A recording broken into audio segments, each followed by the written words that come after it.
Greetings, dear subscribers and casual listeners of my channel. Among the famous trio, Harry, Ron, and Hermione, it was always Granger who seemed the most proper. Fair, brilliant, determined. She embodied the image of an almost perfect student and friend. Against the backdrop of Harry and Ron's obvious flaws, Hermione often came across as the flawless one. But today let's cast a few shadows over that shining image and take a more critical look at Hermione. Even the brightest heroes have their cracks. Enjoy the video. Number 1. Hermione isn't as perceptive as she seems. Despite her vast knowledge, Hermione often demonstrated a narrow mindset. Her firm belief that there was only one correct way to view the world, her own, frequently made her dismissive of alternative perspectives. This was especially clear in her interactions with Luna Lovegood. Yes, many of Luna's ideas were eccentric, even bizarre, but beneath the oddities lay profound insights and a rare inner freedom. While Harry occasionally gave Luna the benefit of the doubt, Hermione consistently dismissed her without hesitation. Number 2. Her intelligence is largely based on memory. Yes, Hermione is smart, but what truly defines her brilliance is her extraordinary memory and ability to recall massive amounts of information, perfect for the school system. Memorize, recite, get top marks. Yet when you dig deeper, you'll notice that critical and independent thinking wasn't always her strongest suit. Even Professor Snape, though harsh and sarcastic, hinted at this more than once, not without reason. Number 3. Hermione had a habit of judging others' ideas. Hermione often assumed the role of moral authority, especially in conversations with her friends. She didn't just offer opinions, she felt compelled to shut down and even mock views that clashed with her own beliefs. Remember in Half-Blood Prince, when Harry suspected Draco Malfoy of something sinister? Rather than consider his concerns, Hermione immediately dismissed them as absurd. The same happened with the Deathly Hallows. She scoffed at Harry's belief in them, and yet, once again, Harry was right. Number 4. Her mistakes rarely had consequences. Whenever Ron or Harry made a mistake, Hermione never missed a chance to point it out, delivering lectures, invoking rules and morality. But when she slipped up, the repercussions were minimal, if any. In Half-Blood Prince, she spent the entire year insisting Harry was wrong about Snape and Malfoy. When the truth came out, Hermione simply reminded him she was right about the prince, conveniently glossing over her much bigger misjudgment. No apologies, no real self-reflection, just silence.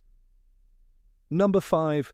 Double standards. Hermione demanded that others follow the rules, but she herself bent them frequently. In fact, her behavior was often blatantly hypocritical. A prime example, the beginning of Order of the Phoenix. When Harry challenged Umbridge, Hermione scolded him for provoking a teacher, yet it was Hermione who had first asked pointed, undermining questions. So, rules for thee, not for me. Number 6. Selective and convenient empathy. As a Muggle-born, Hermione was sensitive to injustice from a young age. She fought for house elf rights, stood against discrimination, and even became Minister for Magic after Hogwarts, continuing her advocacy for equality.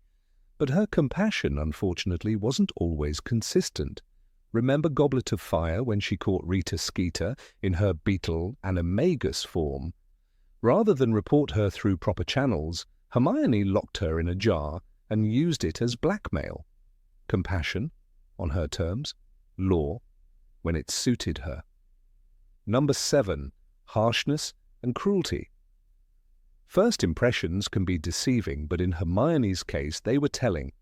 At her first meeting with Harry and Ron, she was arrogant, condescending, and openly mocked them. Only a literal troll attack forced a shift in perspective. Over time, Hermione softened.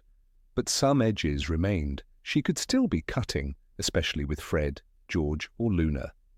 At times, her bluntness bordered on cruelty, and not always for good reason. Number 8. poor at handling criticism. Hermione didn't like being doubted. She could question others all day, but when the gaze turned on her, when someone dared to say she wasn't right, something inside her snapped. She needed to be the best, not just to prove something to the world, but to herself. And that made criticism feel like a personal attack. In The Prisoner of Azkaban, Professor Trelawney quickly became her enemy. The divination classroom, with its incense, teacups, and whispered omens, clashed with Hermione's love for logic. When Trelawney suggested Hermione lacked the inner eye, the room held its breath. Hermione's face went cold. "I think divination is a very woolly discipline," she said later, her voice tight. Days later, she stood up mid-lesson and walked out. No explanation. No farewell. Just silence and a slammed door. She didn't just reject the subject, she rejected the idea that she could be wrong about it. While Harry and Ron laughed or rolled their eyes, Hermione couldn't take the doubt. "If being good at divination means I have to pretend to see death in a teacup, count me out," she snapped. But underneath her defiance was something quieter, discomfort. She was used to winning, to praise, and Trelawney had touched a nerve.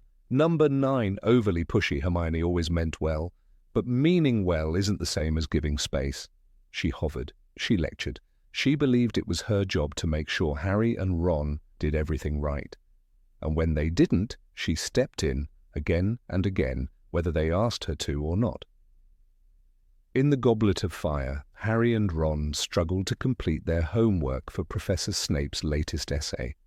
They groan, stall, look for excuses. Hermione, of course, is already finished, but instead of letting them figure it out, or even fail, she pushes. "You should have started 3 days ago," she scolds, tapping her quill against the table. "You'll never learn if you don't try." But she doesn't let them try. Moments later, she hands Ron a detailed outline. He doesn't ask. She gives it anyway. She does this often, correcting Ron's spells mid-cast, interrupting Harry's plans with warnings and counter-arguments. Even when the boys are determined to do something reckless, like sneaking into the restricted section or investigating Draco, Hermione doesn't just argue. She follows them, nags them, tries to redirect them. "You're going to get expelled," she says. But beneath the words is something deeper, a belief that without her, they won't survive. Number 10, intolerant of weakness. Hermione valued strength, discipline, control. But when others didn't live up to those standards, she rarely showed patience. Her frustration came out quickly, sometimes harshly, especially with those she considered slower, softer, or less focused than herself. Neville Longbottom was one of her frequent targets. In The Prisoner of Azkaban, Sirius Black breaks into the Gryffindor Tower. How? He uses a list of passwords Neville accidentally left lying around. The next morning, McGonagall scolds Neville in front of the entire common room, but it's Hermione's reaction that cuts deeper. "Honestly, Neville," she huffs, "you really need to start paying more attention." Her words weren't meant to comfort. They were sharp, public, humiliating. It wasn't just Neville. Ron bore the brunt of it too. When he struggled with homework or forgot deadlines, Hermione sighed, rolled her eyes. "Do you ever read the instructions?" She'd snap, quill in hand, already halfway through the assignment. She didn't ask if he needed help. She expected him to keep up or get out of the way. Hermione's intolerance for weakness wasn't born from cruelty. It came from fear of failure, of losing control. But that fear didn't excuse the coldness in her voice when others stumbled. Empathy requires effort. And for someone as brilliant as Hermione, kindness in the face of imperfection was a lesson she struggled to learn. Number 11, no respect for privacy.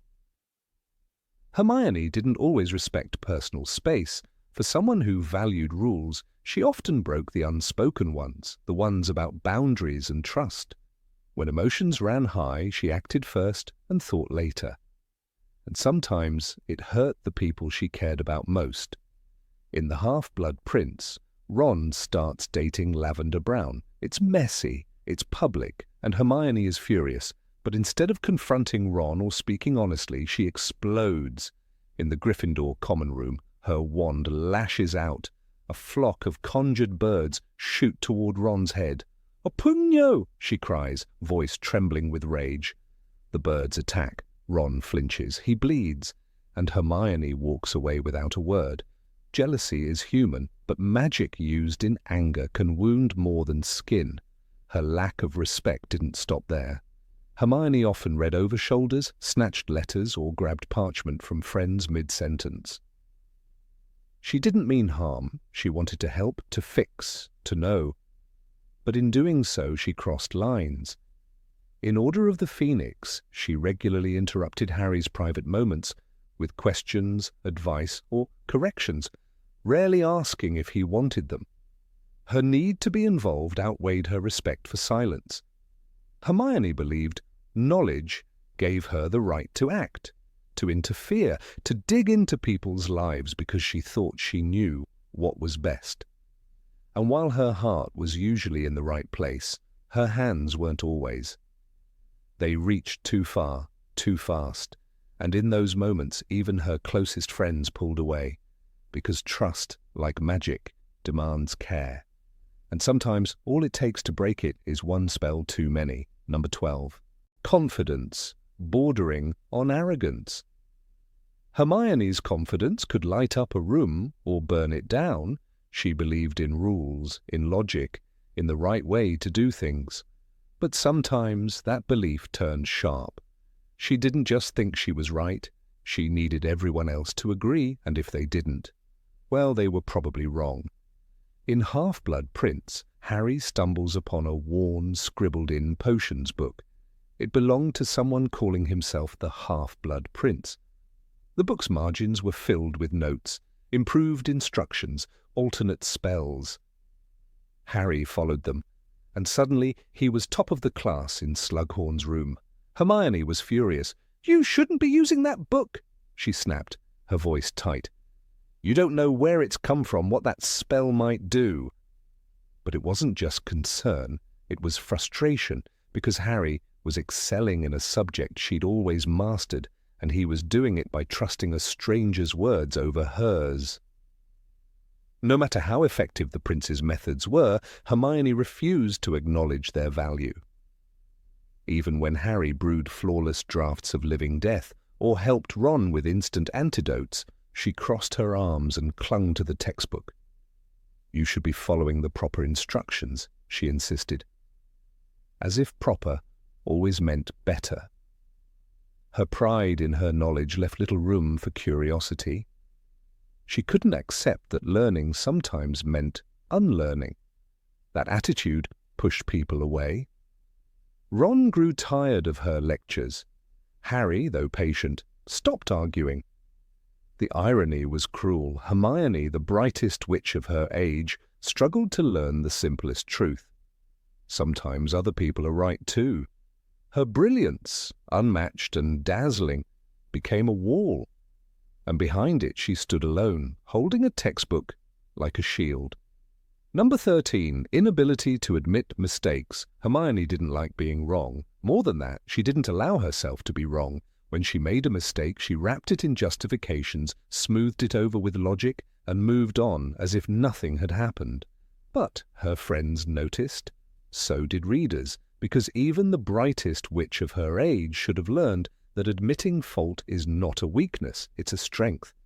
In The Prisoner of Azkaban, Harry receives a firebolt for Christmas, sleek and powerful, the fastest broom in the world. He's thrilled. Ron is amazed, but Hermione suspicious. It could be from Sirius Black, she warns. It might be cursed. Without telling Harry, she reports the gift to Professor McGonagall. The broom is confiscated. When the truth comes out that the broom was from Sirius but not cursed, Hermione doesn't apologize. She says, "I was just trying to keep you safe." Not a word about trust. Not a simple, "I'm sorry." That moment hurt their friendship. Ron was furious, Harry was stunned, and Hermione, instead of showing humility, stood by her actions. It didn't matter that she was wrong. What mattered to her was that she had meant well, but intention doesn't erase the damage done. The silence after the firebolt incident lingered between the trio for weeks. Hermione's brilliance was often clouded by her pride. She believed in rules, in right answers, in certainty. But life, especially magical life, isn't built that way. It's messy, full of missteps. And when she couldn't admit her own, it made her seem cold, unreachable. Even heroes make mistakes. But the true test isn't in avoiding them, it's in owning them. That was a lesson Hermione often struggled to learn. Number 14, excessive perfectionism.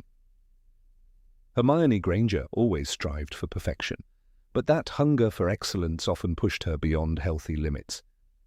She wasn't just a good student, she was obsessed. Every test, every grade, every homework assignment felt like a matter of life and death. In Harry Potter and the Prisoner of Azkaban, this obsession was laid bare. When Professor Lupin asked his students to face a boggart, a magical creature that turns into their worst fear, Hermione's transformed into Professor McGonagall. "I'm sorry."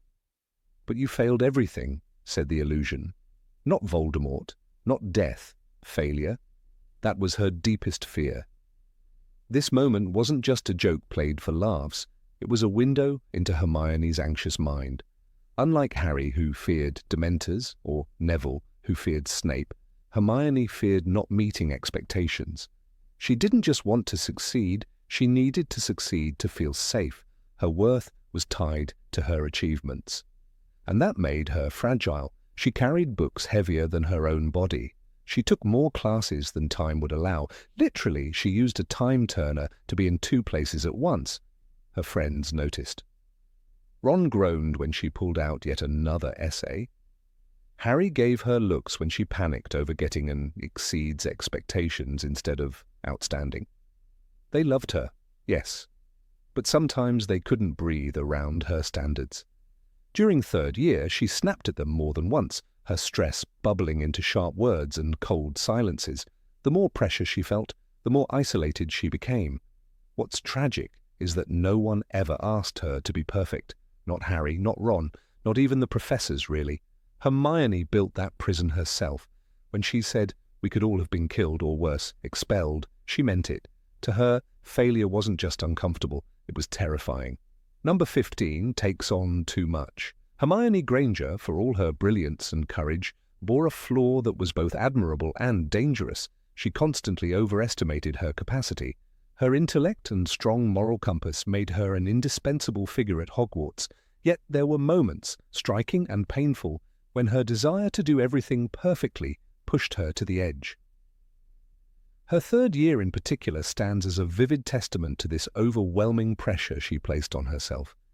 It was the year she dared to bend time itself to meet her own impossibly high standards, and nearly broke under the weight of her own expectations. When Professor McGonagall granted Hermione access to the time turner, it wasn't a gesture of indulgence. It was a recognition of Hermione's rare drive and exceptional ability, but it also revealed how easily authority figures could mistake determination for invincibility. Hermione's schedule for the 1993-1994 school year defied logic. Muggle studies at 9 o'clock, arithmancy also at 9, ancient runes at 10, divination also at 10. While others scrambled from one classroom to another, Hermione darted through time, rewriting the structure of the day so she could be everywhere at once. But time is not meant to be treated lightly, and even magic has its toll. The effects of such unnatural strain were subtle at first. A missed lunch, a trembling hand, snappish responses to Ron. But soon it was impossible to ignore the shadows under her eyes and the tension in her shoulders. Her famed bushy hair, usually a symbol of her unbending will, grew even more unruly, mirroring her fraying nerves. She became increasingly irritable, often lashing out in frustration at her friends for reasons they couldn't comprehend. When Ron dared to question how she managed to attend multiple classes scheduled at the same time, she snapped, "I've been up since 5 o'clock, I've had enough." There was a sadness in watching Hermione spiral, not because she was failing, but because she refused to acknowledge her own suffering. Her obsession with academic excellence was never about pride. It stemmed from something more fragile, a desperate need to prove herself. As a Muggle-born, she often stood at the intersection of skepticism and scrutiny. Perhaps that's why she clung so tightly to her textbooks, to perfect scores, to logical answers. In a world that judged lineage, she offered undeniable merit. But even genius has limits. Hermione's overexertion didn't go unnoticed by her closest friends, though they lacked the words to confront her. Harry, absorbed in his own battles with the Dementors and the mystery of Sirius Black, still noticed her growing absence. Ron, ever the emotional barometer of the trio, oscillated between concern and annoyance. Their friendship endured, but the year placed invisible cracks in their bond, cracks widened by fatigue, misunderstandings, and silence. Even Crookshanks, Hermione's fiercely intelligent cat, seemed to become her only constant companion, as she isolated herself in libraries and empty classrooms, caught in an endless loop of catching up with herself. In the chaos of third year, when Buckbeak's life hung by a thread and Sirius Black loomed as a supposed threat, Hermione's internal turmoil mirrored the external dangers surrounding Hogwarts. It wasn't until the climax of the year, when the truth about Sirius and Peter Pettigrew erupted, that Hermione was forced to use her time turner, not for schoolwork, but to save lives. And in doing so, she crossed the line between student and hero. Yet even in this act of bravery, her exhaustion nearly cost them everything. The moment when she and Harry stood frozen outside Hagrid's hut, waiting for their past selves to disappear, her hand trembled, not from fear, but from months of overuse. Dumbledore, wise as he was, seemed to understand that what Hermione needed most was not a lecture, but release. When he advised her to return the time turner at the end of the year, it was less about magical security and more about saving a child from herself. It was a silent acknowledgement that in her quest to carry the world, Hermione had lost a part of her own grounding, and while she smiled and pretended to move on, the experience left a mark, not just on her academic approach, but on her soul.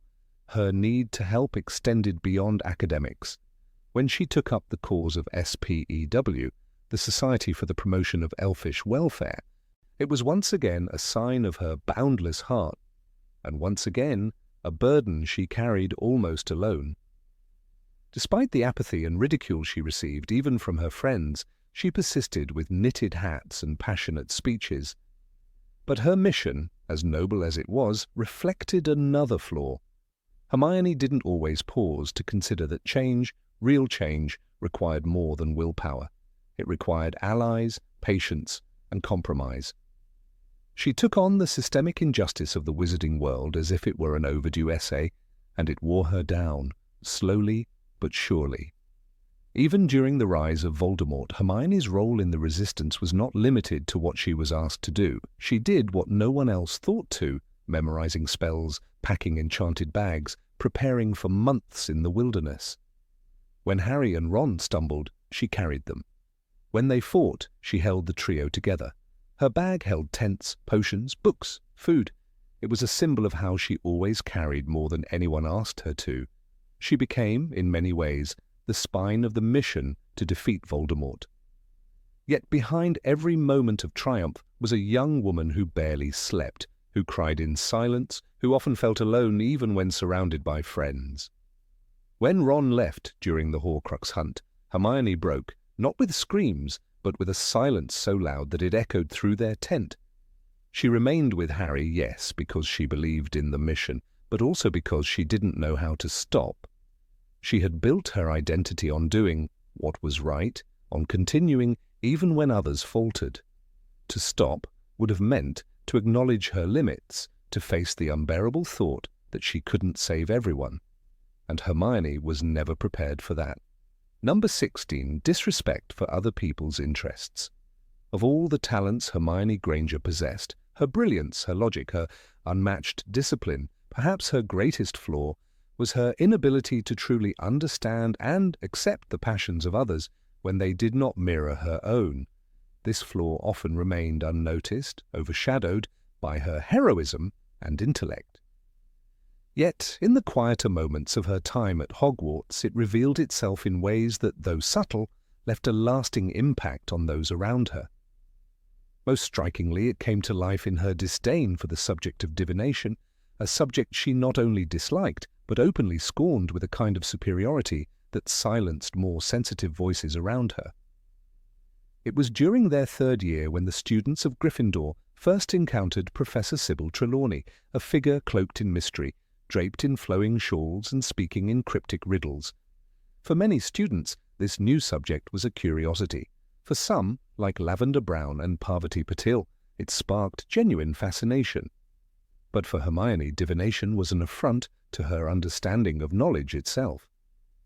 She approached the class with arms folded and eyebrows raised, as if daring the discipline to prove its worth. It never did, at least not to her satisfaction. From the very beginning, Hermione's reaction was not merely skepticism, but something far more dismissive. She would raise her eyes to the ceiling when Trelawney mentioned auras, sigh dramatically when tea leaves were introduced, and mutter under her breath when dreams were discussed. Her expressions were not those of thoughtful disagreement, but of disdain. Even Ron, who was hardly a devoted scholar himself, remarked on Hermione's attitude, finding her superiority in this matter difficult to ignore. The matter reached its peak during a lesson involving crystal balls. While other students leaned forward with interest, peering into the foggy depths for symbols and signs, Hermione sat back in her chair, arms crossed, scoffing openly. "I think divination is a very woolly discipline," she declared at one point, her voice cutting through the smoky room like a knife. It was not simply a matter of academic disagreement, it was a moral judgment. To Hermione, belief in divination was akin to intellectual laziness. Her contempt was sharp and visible. Her departure from the class was almost theatrical. She stood up in the middle of a lesson and left, exasperated and unrepentant. "I'm not staying here to be insulted," she snapped, referring to Trelawney's vague warnings and mystical pronouncements. From that moment on, Hermione viewed the subject as beneath her. What she failed to grasp was that others did not share her certainty, and some, like Lavender and Parvati, found meaning in what she ridiculed. Parvati Patil, in particular, was one of the students most drawn to divination. For her, the subject was not just academic, it was personal, spiritual, even comforting. She and Lavender often whispered excitedly after class, exchanging dreams and theories, delighting in the idea that the world was larger and more mysterious than textbooks could capture. But Hermione's constant mockery cast a shadow over their enthusiasm. With a single raised eyebrow or a sarcastic comment, she made them question their own excitement.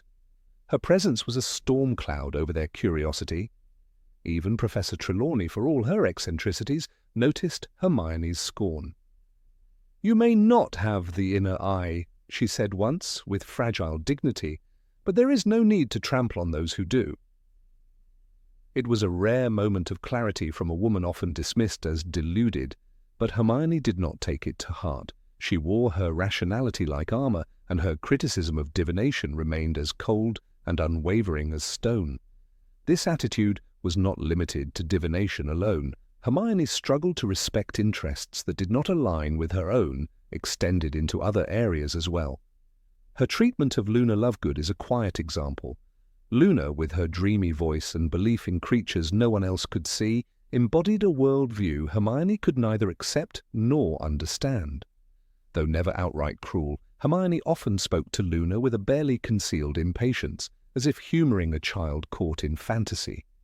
Her voice would tighten when Luna mentioned Nargles, and she would quickly steer the conversation back to what she considered real knowledge. To Hermione, the world was a puzzle to be solved, not a dream to be interpreted. Yet not all minds work the same way. Not all truths come through books. This was the lesson Hermione struggled to learn, and perhaps never fully did. Her loyalty and bravery were unquestionable, but her tolerance for different ways of thinking was not. In her presence, students with interests in the mystical, the fantastical, or the unproven often found themselves shrinking, speaking less, or hiding their passion behind nervous smiles. It would be unfair to suggest that Hermione was malicious in this behavior. In many ways, she believed she was helping. To her, dismissing divination was an act of intellectual clarity. Encouraging her friends to ignore Trelawney's predictions or urging Luna to focus on more useful knowledge came from a place of concern. But concern wrapped in condescension is still condescension, and those on the receiving end often felt the sting more deeply than Hermione ever realized. The tragedy of this flaw is not in its malice, but in its silence. Because Hermione was admired, even revered, by so many, her judgments carried weight. When she rolled her eyes, others began to doubt. When she mocked a belief, others stayed quiet. Her influence, born of her excellence, cast long shadows. And within those shadows, quieter voices were often lost. There's a scene that rarely gets the attention it deserves. In the hospital wing, after the battle of the Department of Mysteries, when the group gathers to recover from the trauma of their encounter with Death Eaters, Lavender hesitates before sharing a dream she had about her rabbit Binky. She looks toward Hermione and then stops. It's a fleeting moment, but it captures everything. The pause of someone unsure if their thoughts will be respected, if their pain will be understood without being judged. Number 17. Controlling behavior. Of all the beloved characters in J.K. Rowling's Wizarding World, Hermione Granger stands apart as one of the brightest, boldest, and most morally driven. But even the brightest lights cast shadows, and Hermione's brilliance often came with an intense need to take control. Not just of situations, but of people. This trait, sometimes masked as concern or logical superiority, had a profound impact on her relationships, especially with Harry Potter and Ron Weasley. There were moments when her desire to protect crossed the line into something more troubling, a need to dominate, to decide for others, to act on their behalf without consent. One of the most glaring examples of this tendency occurred not in the midst of battle or school, but at home before the trio ever began their hunt for Voldemort's Horcruxes. In Deathly Hallows, Hermione reveals that she altered her parents' memories to make them believe they were different people entirely, Wendell and Monica Wilkins, and sent them off to live in Australia. I've also modified my parents' memories so that they're convinced they're really called Wendell and Monica Wilkins, and that their life's ambition is to move to Australia, she said. She did this, as she explained, to protect them from any retaliation by Death Eaters. Noble in its intent, but chilling in its method. She never asked them. She didn't even tell them. She erased their identities, their connection to her, their entire past, in a calculated decision that they were not allowed to be part of. As heartbreaking as it was, it illustrates the extent to which Hermione believed she alone could and should decide what was right, even for those she loved most. The ethical weight of that moment is staggering. Memory, identity, agency, all sacrificed without a word of consent. It was the purest example of her control impulses wrapped in a blanket of love and fear. But this wasn't an isolated instance. From the earliest years at Hogwarts, Hermione had demonstrated a pattern of taking charge, often without invitation. During their first year, when the trio descended into the trapdoor to stop the theft of the Philosopher's Stone, it was Hermione who insisted on solving the riddle of the potions to allow Harry to proceed. She was indispensable, yes, but she also decided who should do what and how. She delegated, organized, and enforced. She was the general in a war her friends didn't always realize they'd joined. In third year, when Harry received the Marauder's map from Fred and George and began using it to sneak into Hogsmeade, it was Hermione who took it upon herself to report him. "Don't you understand how serious this is?" she cried when confronted. Again, her motivation was rooted in worry. Sirius Black was believed to be after Harry, but the act itself was a betrayal of trust. She decided that her judgment overruled Harry's autonomy. She had no right, yet she acted as if she did, because she could not bear to relinquish control. Even with Ron, whom she clearly loved in her own conflicted way, Hermione often played the role of silent supervisor. When he was selected as a Gryffindor prefect in their 5th year, she immediately began molding his behavior to match the standards she considered worthy. When he broke school rules or didn't study enough, she scolded him, pressed him, guilted him into submission. "Honestly, Ron, how can you call yourself a prefect?" she would say, witheringly. Her love was often suffused with judgment, her support conditional upon obedience. Her treatment of Harry was only marginally less commanding. She admired him deeply, yes, and was loyal to a fault, but time and again she sought to impose her view of what was best, especially when Harry acted impulsively or emotionally. In Order of the Phoenix, when Harry began teaching Dumbledore's army, it was Hermione who insisted on organizing the meetings, managing the schedule, and even choosing the location. She controlled the structure and dictated the rules. Harry was the teacher, but Hermione was the architect. "It's all very well saying you want to learn the counter curses and things, but there's a lot more to Defense Against the Dark Arts than that," she warned. She meant well, but her faith in systems and structure often smothered spontaneity. Perhaps one of the more telling episodes came during Goblet of Fire, when Harry found himself entered into the Triwizard Tournament against his will. While Ron sulked in resentment, Hermione stood by him. But even her support came with a caveat. She believed she knew what he should do, how he should behave, and whom he should trust. She didn't always listen to Harry's instincts, preferring her own sense of logic. She often minimized his emotional needs in favor of strategic thinking. Her affection was real, but filtered through an intense lens of guidance and correction. During Half-Blood Prince, her control tendencies were cast in sharp relief through her behavior regarding the mysterious potions book Harry found.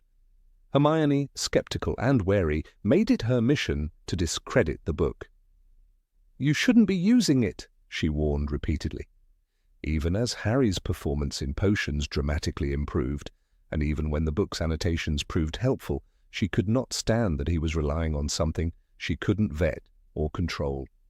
Her need to dictate his methods became a subtle but persistent source of tension. In her world, anything outside her understanding was suspect and subject to censorship. This pattern of behavior extended beyond the Golden Trio. Hermione's activism with SPW, the Society for the Promotion of Elfish Welfare, was driven by noble ideals, but implemented with the same unshakable sense of personal righteousness. She knitted clothes to free house elves despite their protests. She scolded others for not sharing her passion. She assigned meaning to their silence, interpreted their resistance as ignorance, and dismissed their wishes. Even Dobby, who embraced freedom, was uncomfortable with how Hermione pushed her views. Her empathy for the oppressed was real, but her method was paternalistic, even imperialistic. She knew best, always. Number 18, inflexibility and lack of compromise. Of all the admirable traits that defined Hermione Granger, brilliance, courage, loyalty, there existed one deeply embedded flaw that often jeopardized her relationships and clouded her judgment: her inability to compromise. It was not simply stubbornness, which can at times be endearing or even comical. Hermione's rigid insistence on the absoluteness of her perspective often created deep emotional chasms between herself and the people she cared about most. Nowhere was this trait more evident than in her turbulent friendship with Ron Weasley, and one specific incident during their 4th year at Hogwarts offers a particularly illuminating case study. It was the night of the Yule Ball. The air was heavy with enchantment, swirling gowns and candlelit wonder. Snow drifted softly over the grounds of the castle, and music echoed from the great hall. But beneath all this beauty simmered a storm Hermione could neither see coming nor control. Her date for the evening, Victor Krum, the brooding and silent Quidditch champion of Durmstrang, had surprised many. Yet Hermione, desperate to shed the perpetual label of just one of the boys, accepted his invitation with both excitement and trepidation. It was not an act of malice toward Ron, yet she must have known how it would affect him. Ron, immature and emotionally inarticulate, was unable to express his hurt. Instead of confronting Hermione with sincerity, he chose to mock her date, hurling petty insults that veiled a deeper jealousy. "You're fraternizing with the enemy, that's what you're doing," he snapped, referring to Victor Krum. But Hermione, instead of recognizing the pain behind the words, responded with icy fury. She didn't pause to acknowledge the layers of unspoken emotion. Her response was absolute, final, and explosive. It was in this moment that Hermione's flaw came into full view. Her worldview was binary, right or wrong, just or unjust. Ron had, in her mind, acted like a jealous, ignorant boy, and for that, he deserved no compassion. She did not consider that perhaps both of them were speaking from places of insecurity and fear. There was no middle ground in her logic, no room for interpretation, no compromise. Her sense of righteousness left no space for nuance. This wasn't the first time Hermione's rigid nature had surfaced. Earlier in the same year, she had launched SPEW, the Society for the Promotion of Elfish Welfare, without even consulting the house elves. "You're not setting them free, you're setting them loose," Ron had said. While Ron's words might have been clumsy, he pointed to a larger truth. Hermione failed to consider the perspectives of those she claimed to help. She decided what was best, and anyone who disagreed simply didn't understand. Even when the elves themselves resisted her help, Hermione persisted, convinced that they were wrong and she was right. Her confrontational style didn't spare Harry either. In Harry Potter and the Half-Blood Prince, she adamantly opposed the use of the mysterious prince's potions tips, even when they worked miraculously well. She didn't trust something she didn't understand, and she couldn't accept that perhaps her friend was benefiting from a source she considered dangerous. "You shouldn't be using it," she insisted, without bothering to ask Harry why he found the book so compelling. Her position was not based on dialogue, but on decree. That same year, when Harry suggested that Draco Malfoy might be up to something sinister, Hermione dismissed him. "He's just playing up to your prejudices," she told Harry. But the truth turned out to be that Draco was indeed plotting within the shadows. Hermione's refusal to entertain an idea she instinctively disagreed with left her blind to the possibility that someone else's perspective might carry weight. Even during the early days of their friendship in the Philosopher's Stone, Hermione's tone with Ron was more about correction than connection. When Ron struggled with spells, she didn't offer patient encouragement. She offered criticism. "Honestly, don't you two read?" was a phrase she repeated often, implying not just surprise but disappointment. It was as if failing to meet her academic standards rendered others fundamentally lesser. In her mind, knowledge equaled worthiness. This high-handed attitude often led to isolation. When Hermione was proven wrong, or worse, ignored, it triggered a disproportionate reaction. Her fury with Professor Trelawney was another such instance.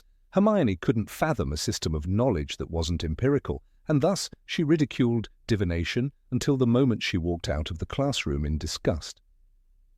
"If being good at divination means I have to pretend to see death omens in a lump of tea leaves, I'm not sure I'll bother," she had said. There was no allowance in her mind for an alternative understanding of the world. Returning to the Yule Ball, the conflict with Ron reached a breaking point after the event. The bitterness lingered. Hermione, instead of offering an olive branch or seeking a calm resolution, chose silence, followed by confrontation. Her tears were real, but they were also a manifestation of wounded pride. She had hoped Ron would see her differently. She had hoped, perhaps, that he would realize what he was losing. But when he didn't, Hermione lashed out, not with empathy, but with scorn. She wasn't wrong in how she felt. Ron had been unfair, but Hermione's refusal to acknowledge any emotional grey area turned a moment of potential growth into one of resentment. Their dynamic suffered, and although they would later find reconciliation, the path there was strewn with the debris of misunderstanding. It was a lesson Hermione seemed slow to learn. This lack of flexibility extended beyond personal relationships and into matters of strategy. During their quest for the Horcruxes in Deathly Hallows, Hermione often clashed with Ron on how to proceed. She had studied, planned, and calculated. Ron, in contrast, responded to instinct and emotion. Their differences were never reconciled through compromise, only by exhaustion. Ron eventually left, unable to cope with her unyielding nature. And though he returned, the scar of that separation never fully faded. One could argue that Hermione's flaw stemmed from her upbringing. As a Muggle-born witch, she constantly fought to prove her place. Her knowledge became her armor, her logic, her defense. But armor, while protective, can also be isolating.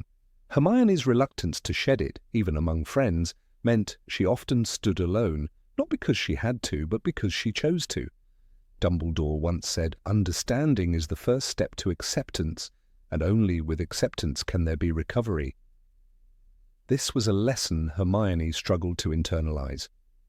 She understood the world through books, but not always through people. And while her intentions were often pure, her methods, devoid of compromise, sometimes left wounds that couldn't be bandaged with apologies alone.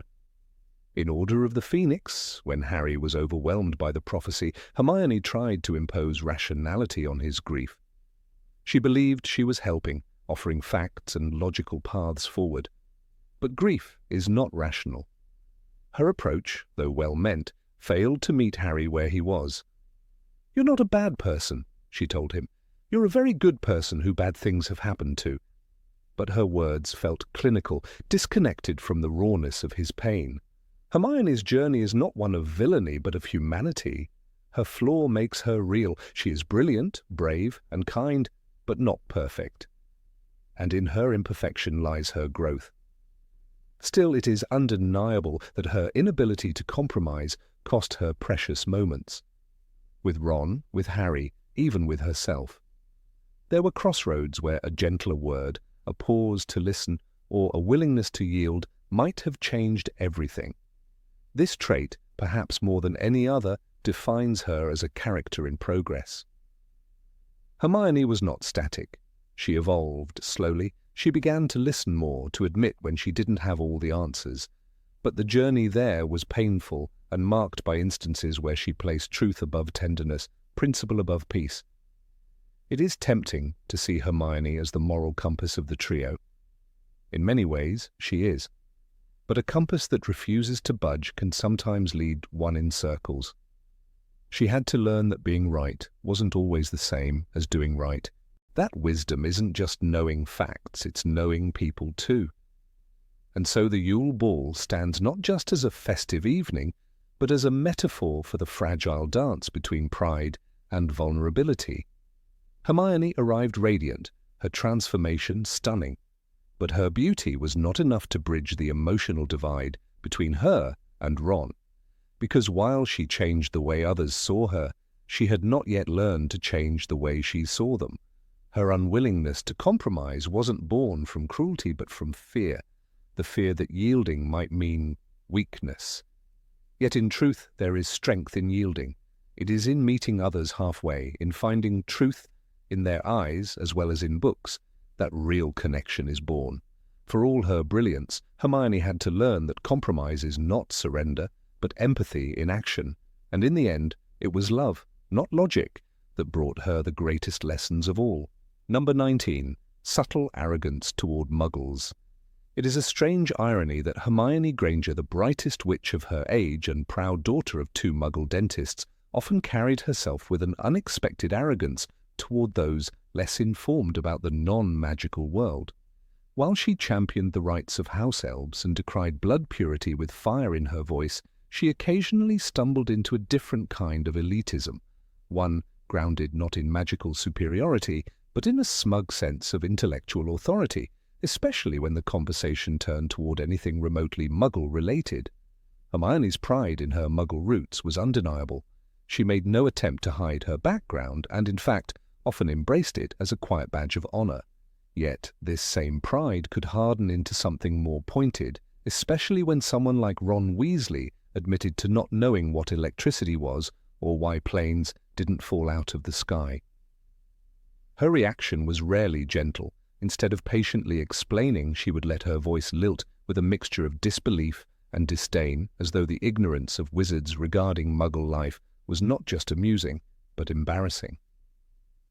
There was a moment in Harry Potter and the Goblet of Fire when Hermione's condescension shone a little too brightly.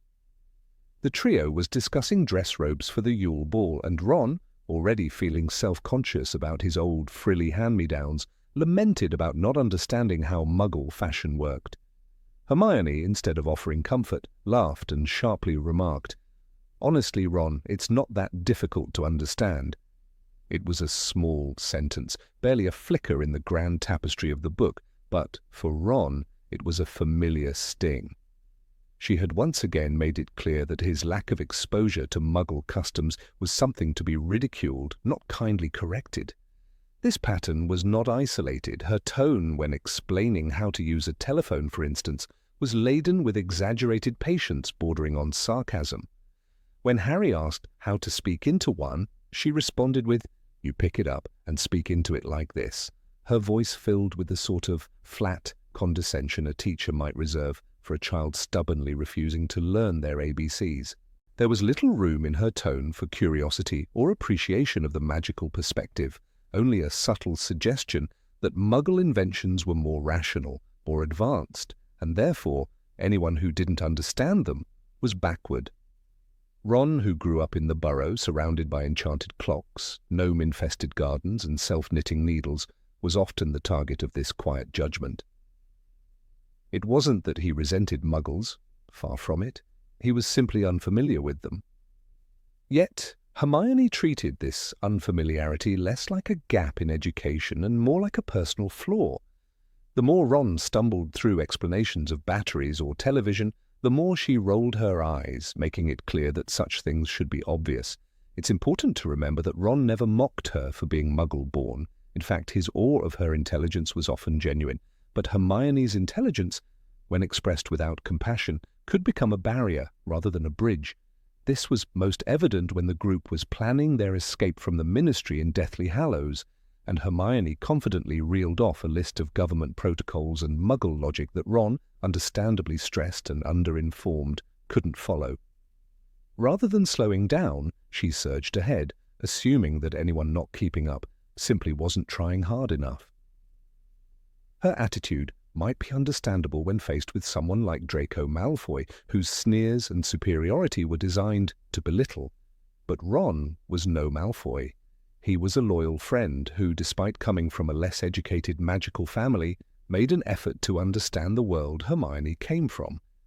And yet, Hermione's need to assert herself, particularly through the lens of her Muggle knowledge, often made her seem dismissive. This wasn't just about Muggle artifacts, it was about intellectual pride and the line between confidence and condescension. In Order of the Phoenix, Hermione's disdain for others' ignorance becomes even more pronounced when she challenges Luna Lovegood. Luna, who believed in creatures Hermione deemed fictional, often found herself at the receiving end of Hermione's sharp skepticism. While this example isn't directly tied to Muggle knowledge, it reflects a broader tendency in Hermione to dismiss what she could not personally verify, treating unfamiliar knowledge with arrogance rather than curiosity. In many ways, her interactions with Ron over Muggle topics mirrored her behavior with Luna, assertive, skeptical, and occasionally superior. There's no denying that Hermione's brilliance often outshone her peers, but brilliance without empathy can become isolating. When she corrected others, it was rarely with a gentle touch. Instead, she wielded her knowledge like a weapon, especially when the topic was something she thought should be self-evident. She rarely stopped to ask herself whether a pure-blood wizard raised in a completely different culture could reasonably be expected to understand Muggle public transportation or the concept of electricity grids. In Half-Blood Prince, there's a telling scene where Hermione mocks the idea of the Room of Requirement's ability to hide things, contrasting it with how Muggles lose things permanently. "It's not like it's lost in the Muggle sense, Harry," she says. Even here, in an innocuous moment, she elevates magical understanding while sneering at Muggle inefficiency. But it's not the magic she's praising, it's her ability to see both worlds and feel above those who don't. Her relationship with Mr. Weasley, interestingly, serves as a counterpoint. Arthur Weasley adored Muggles, yet Hermione's reactions to his curiosity were mixed. She occasionally encouraged him, but more often than not she corrected his misinterpretations with a smug little smile, the same one she used on Ron. It wasn't enough to share knowledge, she had to own it. The fact that she knew what a fuse was gave her a brief moment of power, which she didn't hesitate to use. Of course, it's important to note that Hermione didn't do this out of cruelty. She wasn't malicious. Her sharpness came from a place of deep insecurity and a desperate need to prove her worth in a world that, historically, hadn't been kind to Muggle-borns. Being right was her armor, and showcasing her knowledge, especially in front of those who doubted her, was her shield. But when she did this to her friends, it created subtle cracks in the group dynamic, moments of awkward silence where pride stood in the way of friendship. There's a quiet tragedy in the way Hermione, who spent her life trying to be accepted in the magical world, ended up creating barriers through the very knowledge she used to break through them. Her superiority complex wasn't always overt, but it was felt, in the eye rolls, the exasperated sighs, the rapid-fire explanations that left no room for questions. For someone who had once walked into Diagon Alley with wide-eyed wonder, she quickly became someone who scoffed at anyone who didn't already know the ropes. This became even more evident in Goblet of Fire, when she was so eager to defend house elves but dismissed Ron's confusion about Muggle labor laws with a wave of her hand.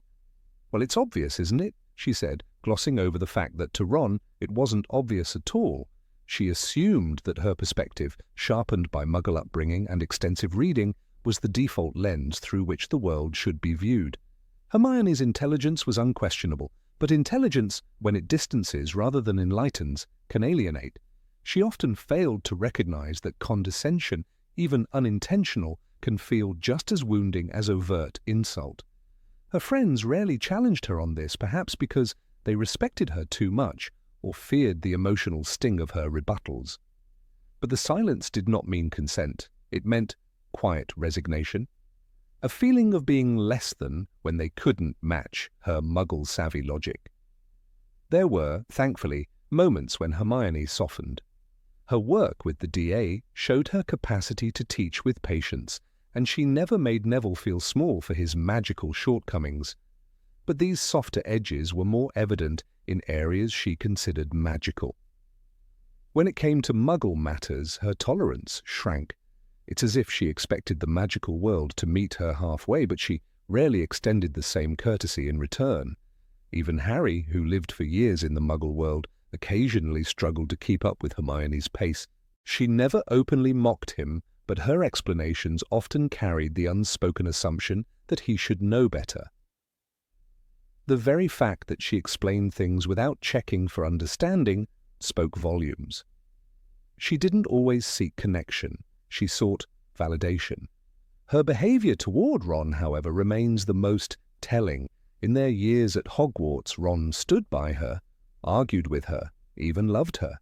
But he never stopped feeling slightly behind, especially when Muggle topics entered the conversation. And Hermione, perhaps without realizing it, often reinforced that gap. Not with malice, but with a confidence so unyielding it left no room for imperfection. This subtle arrogance was part of her complexity. Hermione was not a villain, she was not unkind, but she was flawed, and this particular flaw, her intellectual pride, especially when grounded in Muggle knowledge, stood in contrast to her otherwise empathetic character. It served as a reminder that even the bravest and kindest among us can stumble into superiority when we mistake knowledge for wisdom. And perhaps that is the final irony. The girl who rose from the Muggle world to stand beside legends still carried with her the very prejudice she fought so hard to dismantle, only in reverse. She didn't believe Muggles were better. She believed she was better for knowing both worlds. And in the eyes of those who loved her, that belief was sometimes the hardest magic of all to overcome. Number 20. Tendency to manipulate. Hermione Granger, the brilliant Muggle-born witch known for her intelligence and unshakable loyalty to her friends, was also capable of something more complex, something often glossed over in the glow of her academic achievements and unwavering morality. There were moments when Hermione walked a delicate line between persuasion and manipulation, using her intellect not just to educate, but to control. Her tendency to rationalize morally ambiguous decisions under the guise of logic or responsibility reveals a deeper layer to her character, one that challenges the simple view of her as merely the book-smart girl with good intentions. Perhaps no example illustrates this better than her actions during the creation of Dumbledore's army in their 5th year at Hogwarts.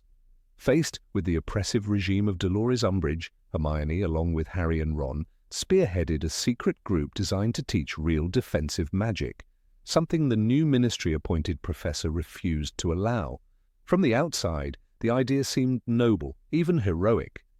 But Hermione's execution of the plan had darker undertones. When Hermione drew up the list of students joining Dumbledore's army, she quietly cast a jinx upon the parchment. The names signed upon it would not only indicate commitment to the group, but would also bind the signatories to silence, at least in Hermione's mind. What she did not openly disclose was the nature of the spell itself.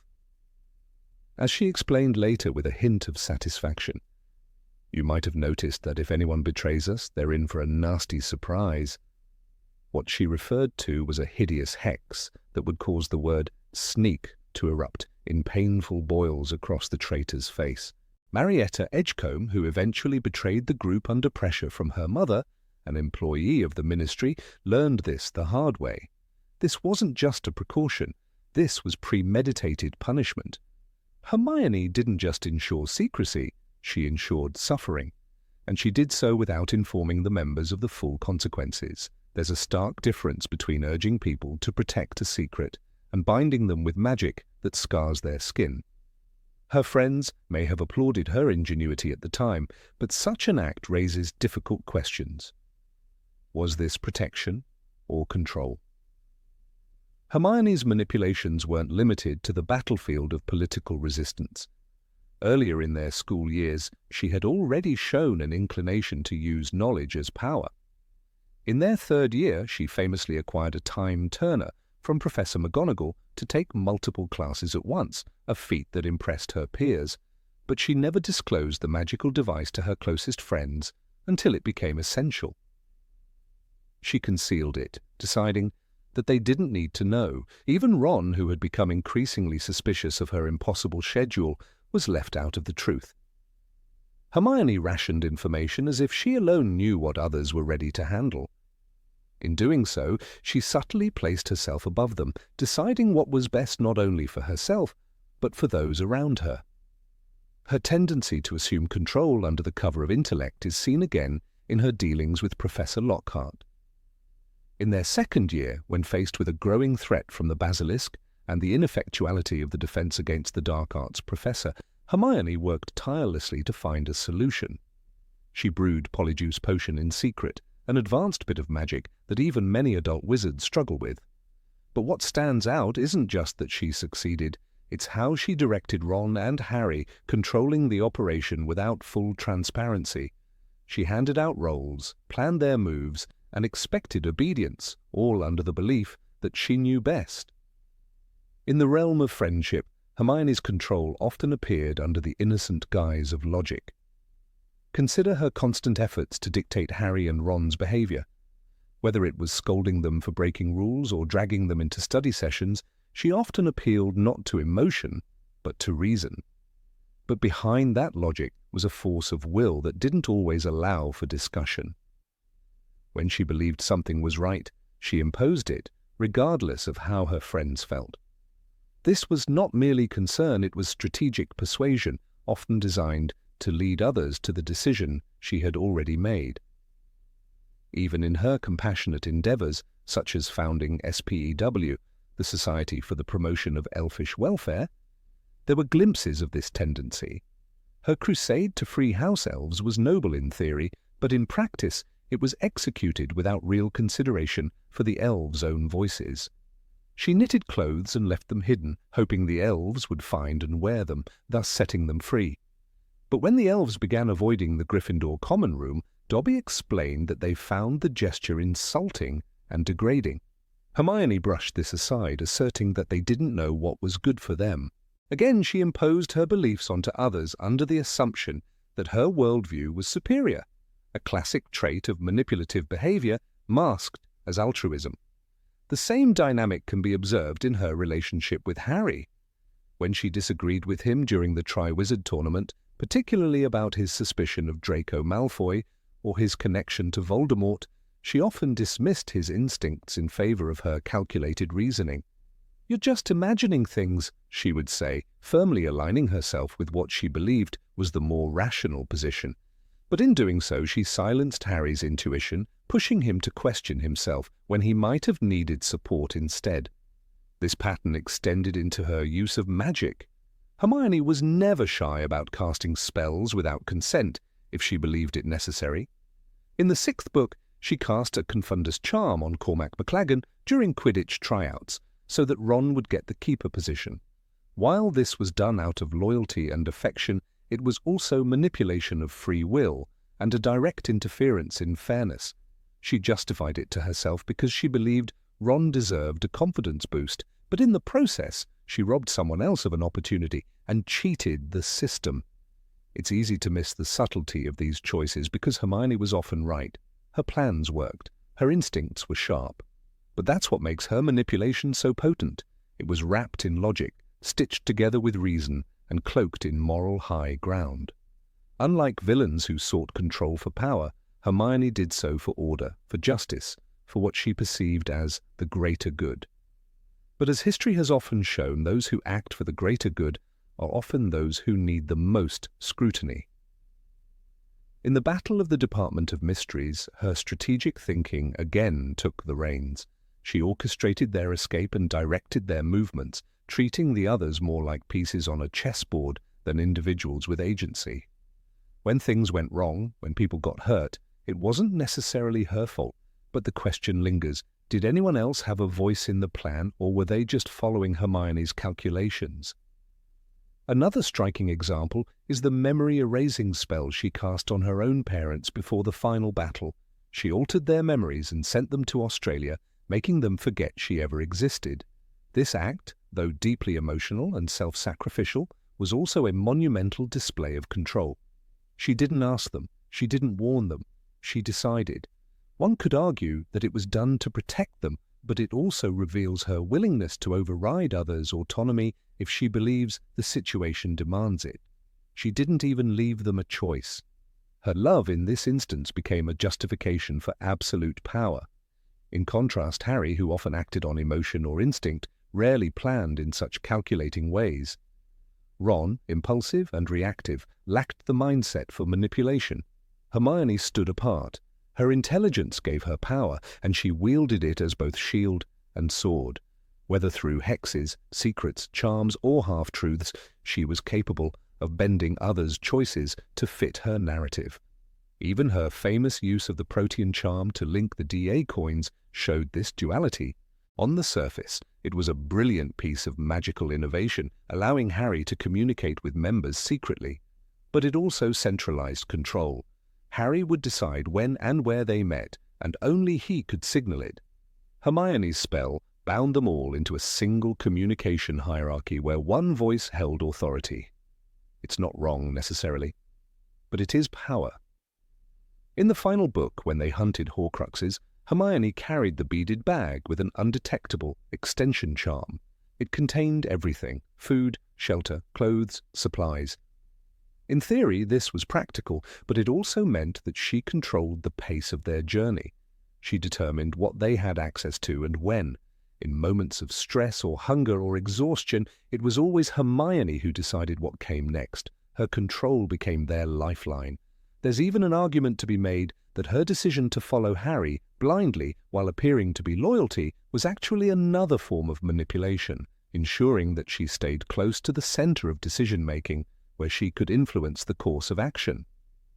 She never allowed herself to be a bystander. She had to be part of the machinery, often the one turning the gears.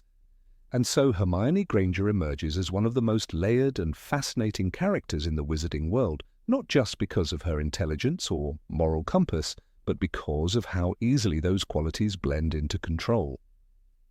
She wasn't a puppet master in the traditional sense, but she could pull strings with alarming grace when she thought it necessary. The line between persuasion and manipulation, between care and coercion, was one she crossed more than once.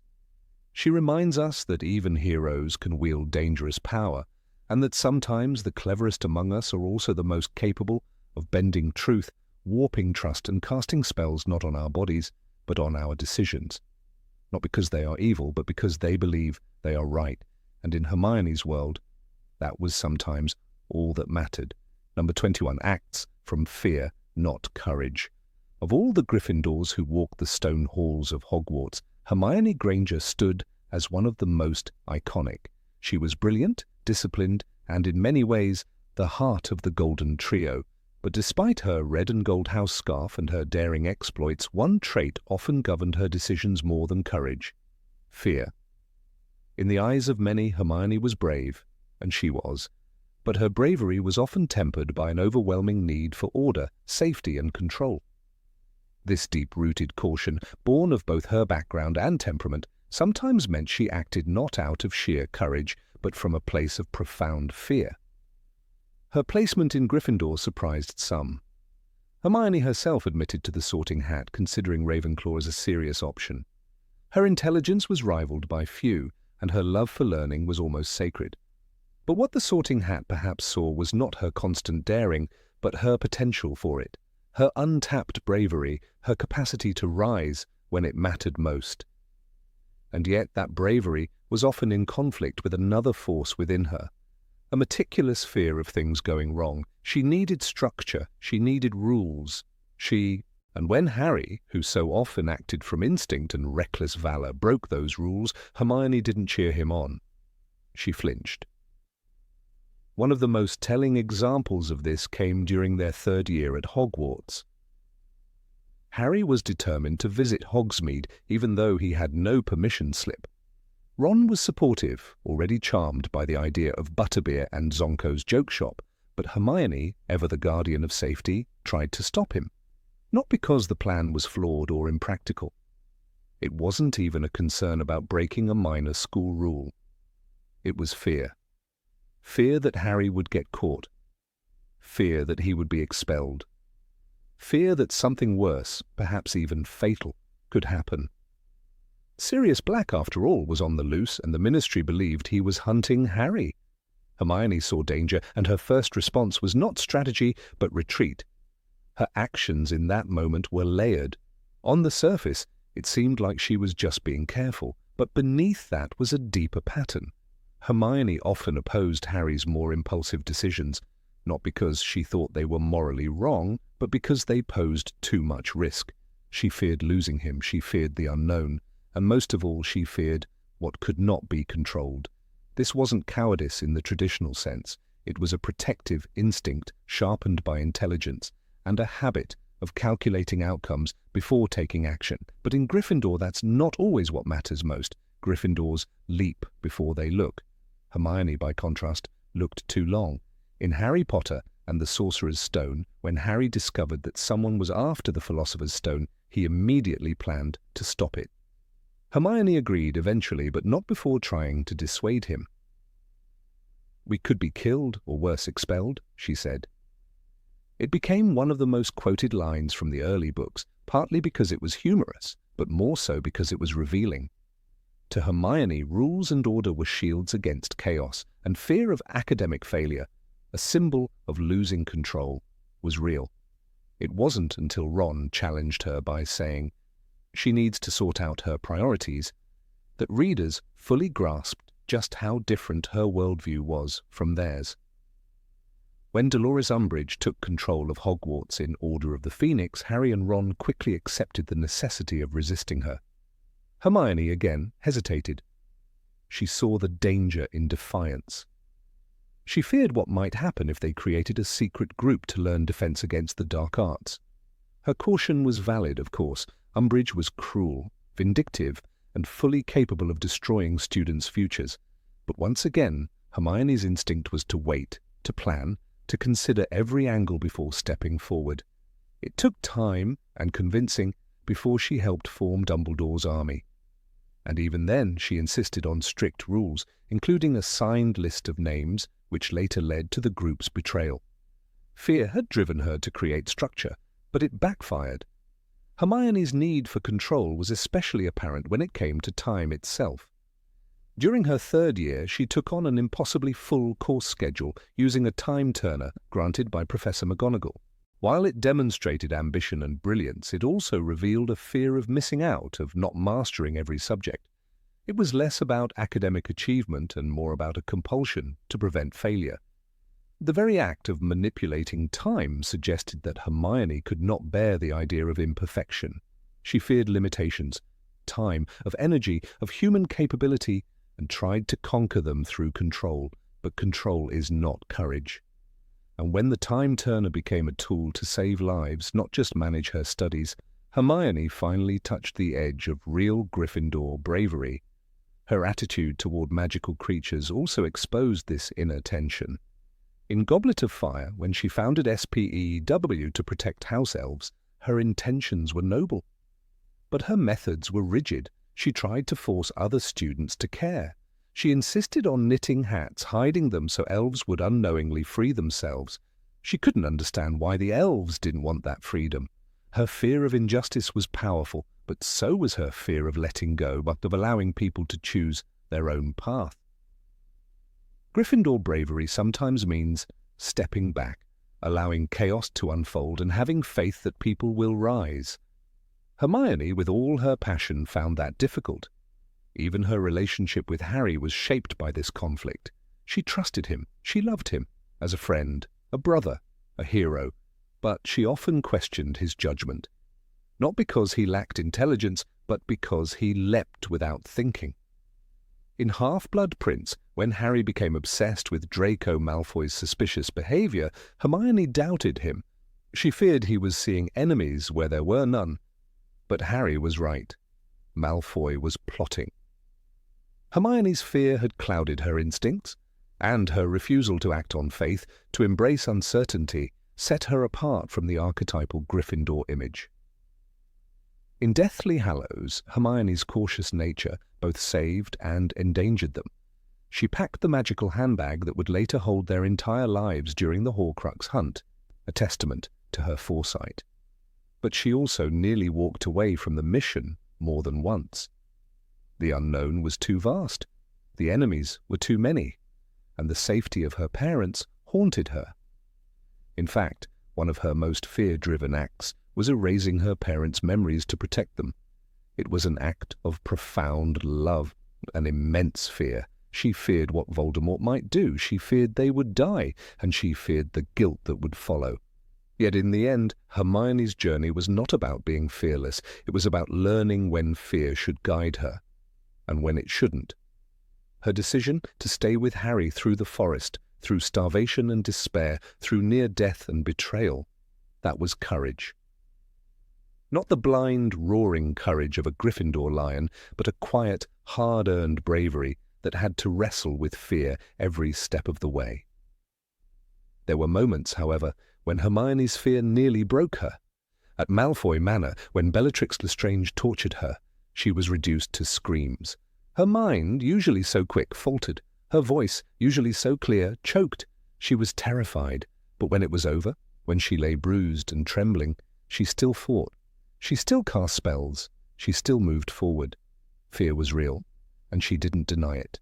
But she didn't let it paralyze her either. Another moment came at the Battle of Hogwarts. As death loomed and the castle shook, Hermione had to choose between running and standing. She chose to stand. She ran through flames, faced giants, and fought Death Eaters. But even then she made plans. She thought ahead.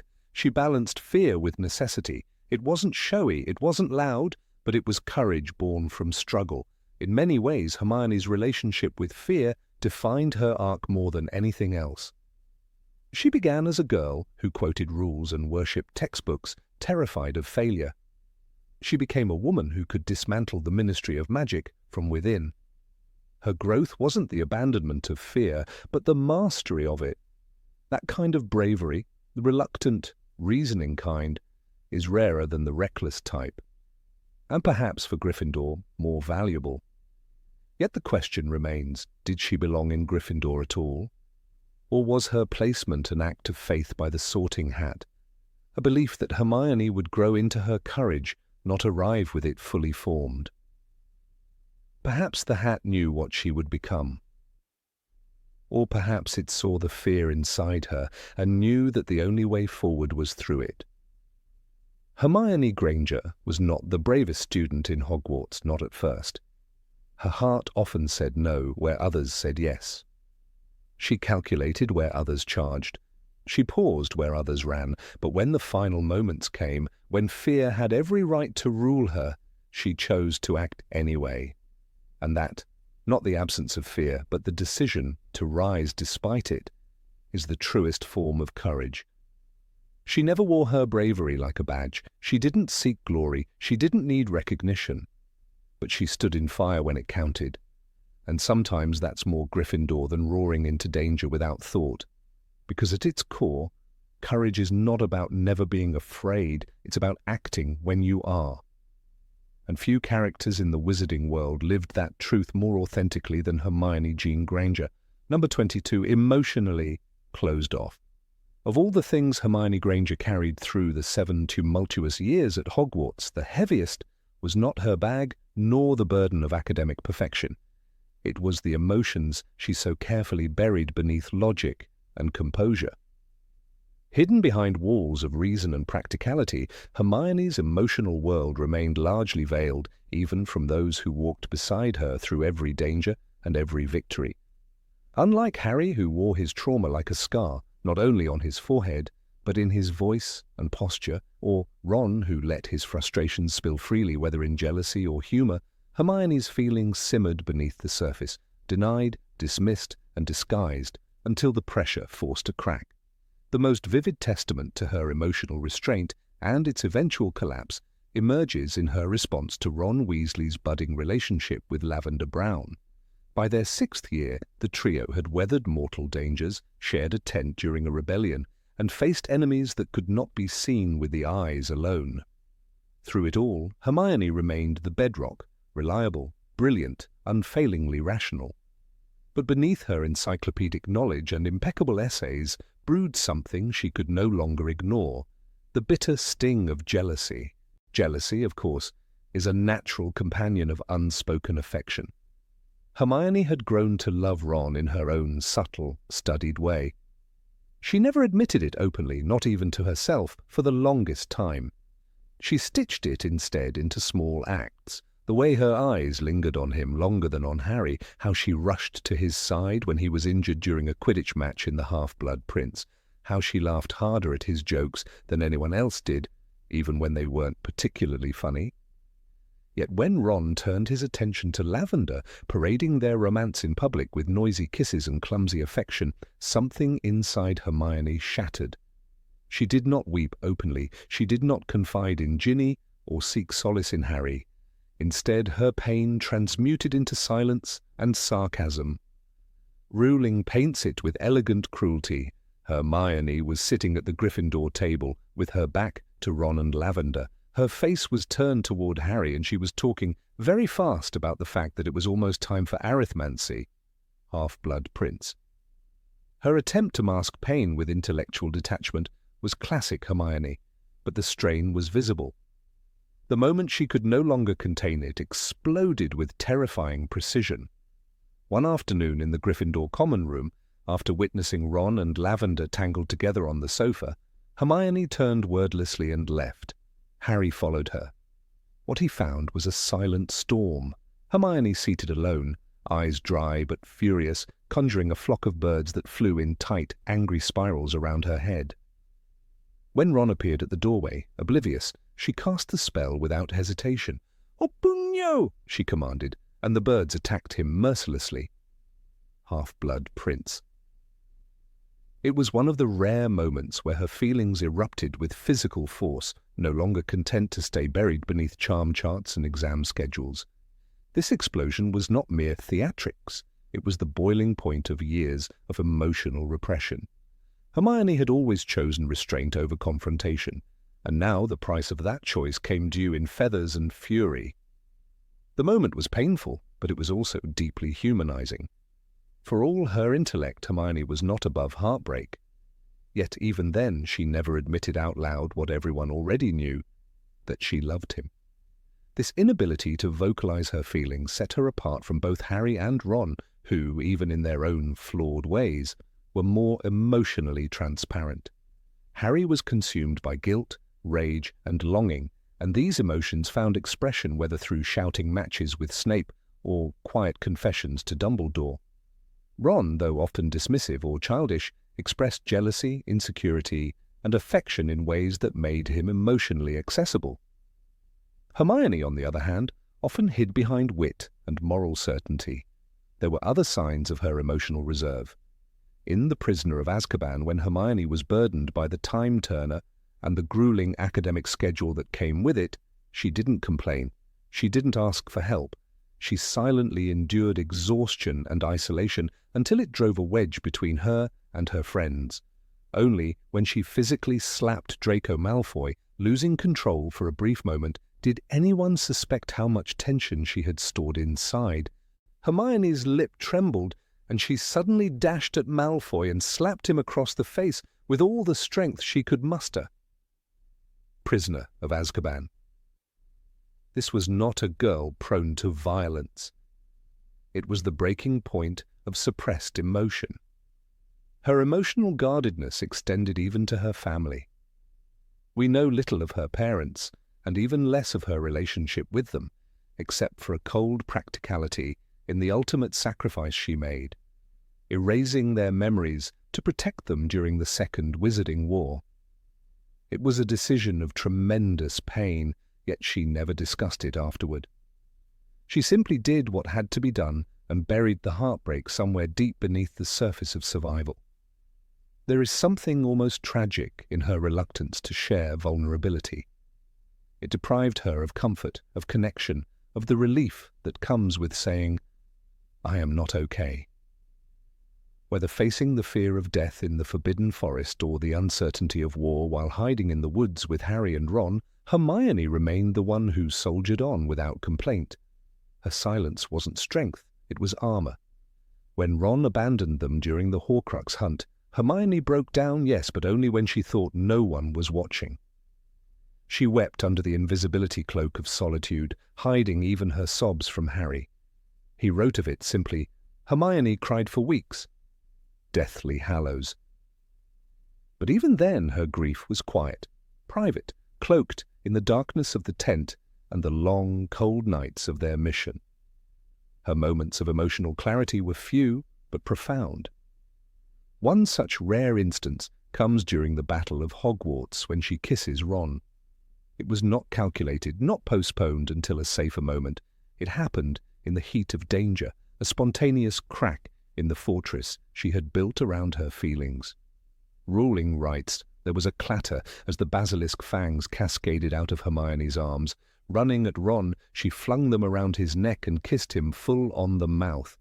Deathly Hallows. It was passion unleashed at last, not because she had nothing left to lose, but because for the first time she let herself feel without fear of appearing vulnerable. Even after the war, glimpses into Hermione's adult life in The Cursed Child suggest that emotional openness was still a struggle for her. As Minister for Magic, she is composed and commanding, but there are hints that the emotional silences linger. Her daughter Rose does not always understand her, and while Hermione is deeply loving, her expressions of affection are often formal. This continued distance is not a failure, but a legacy of how she was taught, by trauma, by school, by necessity, to guard her emotions as if they were secrets. What makes Hermione's emotional restraint so compelling is that it's never framed as a flaw needing fixing. It is part of who she is, a girl raised in a non-magical world, thrown into chaos, surrounded by danger, and trying to survive with her heart intact. It is easy to admire her brilliance, her courage, her loyalty, but it is harder and perhaps more meaningful to understand her silences. The wizarding world never made space for emotional vulnerability, especially not for girls who wanted to be taken seriously. Hermione could not afford to cry too often or show hesitation, not when professors underestimated her, boys mocked her, and evil threatened everything she loved. So she poured herself into being right, being useful, being prepared. Emotions became indulgences she could not afford. Yet it is through these rare emotional outbursts, the birds, the slap, the kiss, that we see her most clearly. They are the moments when her internal world, so carefully ordered, spills out in chaotic truth. And in those moments we love her not for her perfection but for her imperfection, for the pain she tries to hide and the way it slips through her fingers anyway. Hermione Granger is not cold. She is not heartless. She is a girl who learned early that feelings are dangerous, that tears can be mistaken for weakness, and that love, if left unspoken, is easier to control. But in the end, her greatest moments are when she chooses to feel anyway, when she breaks her own rules for the sake of something greater. That is the quiet magic of Hermione Granger, not in the spells she casts or the knowledge she wields, but in the battles she fights within herself. Her emotional closedness is not a flaw, it is a scar. And like all scars in the wizarding world, it tells a story, not of what hurt her, but of what she overcame. Number 23, no sense of humour. Of all the bright and complicated personalities that walked the stone corridors of Hogwarts, few were as intellectually sharp and as humourless as Hermione Granger. Her brilliance was never in question. She was, after all, the girl who mastered the use of a time-turner in her third year to take double the academic load. She brewed Polyjuice Potion as a second-year student, a feat that would give pause even to a NEWT-level witch. Yet with all her intellect, Hermione had one glaring flaw, an almost total incapacity to appreciate humour, particularly the kind preferred by her friends. Hermione did not lack a sense of morality or justice. She stood unwaveringly for house elf rights, challenged every form of unfairness, and never hesitated to speak her mind. But where Ron Weasley and his twin brothers brought levity, and Harry often leaned on dry sarcasm to survive life-threatening situations, Hermione offered nothing but raised eyebrows and scolding looks. To her, humour, especially the kind used by the Weasleys, seemed immature at best and cruel at worst. It was not that she didn't understand the jokes, she simply didn't find them funny. This was most evident in her interactions with Fred and George. The twins, masters of mischief and theatrical wit, were relentless with their pranks, whether it was turning Ron's teddy bear into a giant spider or charming snowballs to hit Professor Quirrell in the back of the head, and by extension Voldemort's face. They lived for laughter. Yet around Hermione they tread carefully, not out of fear, but futility. There was simply no point. Their jokes bounced off her like rubber balls against stone. Fred once remarked, "She's got the emotional range of a teaspoon," a line originally said by Ron in Order of the Phoenix, and although it was meant to tease, there was truth to it. Hermione often missed the subtext of humour, especially when it was used as a defence mechanism. For the Weasleys, laughter wasn't just joy, it was survival. With a father attacked by a snake, a brother maimed in war, and a home constantly under threat, laughter became their way to resist despair. Hermione, with her rigid sense of propriety, failed to recognise this coping strategy. A telling moment occurred during the infamous Yule Ball in Goblet of Fire. Ron, green with jealousy over Victor Crumb, mocked Hermione's date choice, saying, "He's way older than you. What did he see in you, anyway?" A poor attempt at masking his feelings, but instead of reading between the lines, Hermione lashed out with fury, leaving Ron hurt and confused. The humour, clumsy, juvenile, yes, was a call for her attention. She responded with rejection, not understanding that it wasn't meant as an insult, but as a sign of care poorly expressed. Fred and George never even tried to cross that line. They understood from early on that Hermione wasn't their audience. When they released their skiving snack boxes or turned a corridor into a swamp, she didn't see the rebellion or the brilliance. It was just reckless behaviour. In Order of the Phoenix, when they staged their epic departure from Hogwarts under the tyranny of Dolores Umbridge, the entire school erupted in cheers. Even Professor McGonagall was rumoured to have smiled. But Hermione? She frowned. "I could have hurt someone," she said sternly. The twins had risked everything to restore dignity to the school. For Hermione, it was yet another rule broken. Perhaps the issue ran deeper than personality differences. Hermione valued structure, clarity, and respect. Humour, especially the chaotic brand wielded by the twins and Ron, was unpredictable. It mocked structure. It broke clarity, and often it poked fun at those in power, including her. She couldn't find laughter in teasing because teasing, in her view, bordered too closely on bullying. She had been bullied, after all. Labelled mudblood by Draco Malfoy and mocked for her academic fervour, she associated jokes with cruelty, not camaraderie. Ironically, it was Harry, quiet, reserved Harry, who managed to slip past her defences occasionally. He never tried too hard to make her laugh. His humour was subtler, observational. In Half-Blood Prince, when Ron is accidentally poisoned and Harry jokingly tells Hermione he kept his Felix Felicis luck potion for something more important, she gives a small smile, not a laugh, but an acknowledgement. Harry had struck the rare balance, humour without offence, wit without ridicule. Still, the ease between her and Ron often crumbled under the weight of misunderstanding. Ron, for all his bluster, was deeply insecure. He sought laughter to cover awkwardness, to close distance. Hermione's frequent inability to meet him halfway emotionally created a chasm. When Ron made jokes about divination or Trelawney's doom-laden predictions, she didn't chuckle, she scolded him. "You shouldn't make fun of people's beliefs," she'd say, completely missing that Ron didn't care about Trelawney. He cared that Hermione wasn't laughing with him. It wasn't until much later, post-war, post-grief, that Hermione began to show signs of change. The Battle of Hogwarts hardened everyone, but it also softened some edges. In Cursed Child, she's shown to have more warmth, a touch more levity. As Minister for Magic, she even tolerates the occasional joke. Yet it's telling that her daughter Rose is sharp and focused like her, while Ron and Hermione's marriage is often portrayed as bumpy. The emotional language of jokes and jabs never fully integrated into her world. Fred Weasley's death carved a wound through everyone who loved him, but for Hermione it left a space never fully filled, not because she had been close to him, but because his death was a reminder of something she had never understood until it was gone. Fred made people laugh in the darkest times. That was his magic. Hermione, with all her intellect, had never quite seen the full value of that gift. After the war, one can imagine her quietly visiting Weasley's Wizard Wheezes, not for shopping, but to simply stand there among the remnants of what once baffled and irritated her, now understood through loss.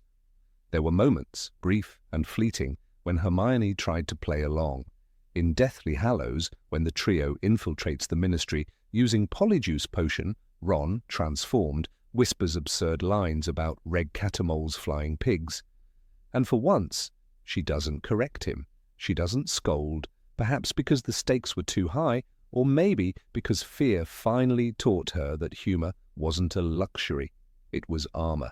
A grin, a snort, even a groan-worthy pun could break the ice when death was knocking. Yet these were exceptions. The rule remained. Hermione did not laugh easily. It made her a formidable witch, a steadfast friend, a moral compass, but also at times an isolating figure. Jokes need timing, rhythm, but more than that, they need trust.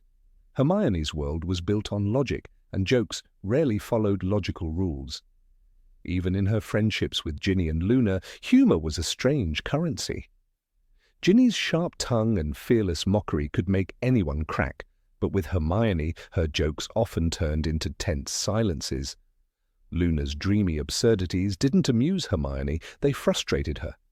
She mistook Luna's wit for nonsense, missing entirely the poetic mischief behind her words. "You're just as sane as I am," Luna once said with a faraway smile. Hermione pursed her lips. She didn't get it. That inability to get it became a defining trait. When the Gryffindor common room exploded in laughter, Hermione sat with a book. When Peeves, the poltergeist, rhymed insults through the halls, Hermione called for discipline while the rest of the school laughed. When Fred and George enchanted a toilet to sing, Hermione ran for a professor. Her brilliance saved lives. Her seriousness solved riddles. But her laughter, when it came, was a rare and delicate thing.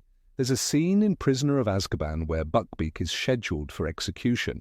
The trio is tense, exhausted, and then Ron, in a half-desperate effort, blurts, "If I had to choose between facing a Dementor and Snape's old underwear drawer, I'd take the Dementor." Hermione doesn't laugh. She tells him to be serious. That one moment encapsulates a larger truth. Hermione could endure any danger, but she struggled with frivolity. In a world of magic and madness, she remained a rational island. There's beauty in that, of course. Not every hero must be funny. But in the context of friendship, especially with people like the Weasleys, her seriousness was a constant wall. It's not hard to see why Fred and George never forged a close bond with her. They needed people who could dance in chaos, who could laugh in flames. Hermione stood with a bucket of water. Still, one cannot ignore that humour is learned. And Hermione, ever the student, likely grew over time. Perhaps with age, with children, with watching Ron light up a room, she came to see that a joke doesn't have to undermine integrity. It can strengthen it.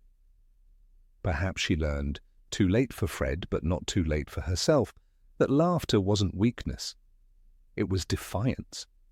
And sometimes the best defense against darkness was a perfectly timed punchline.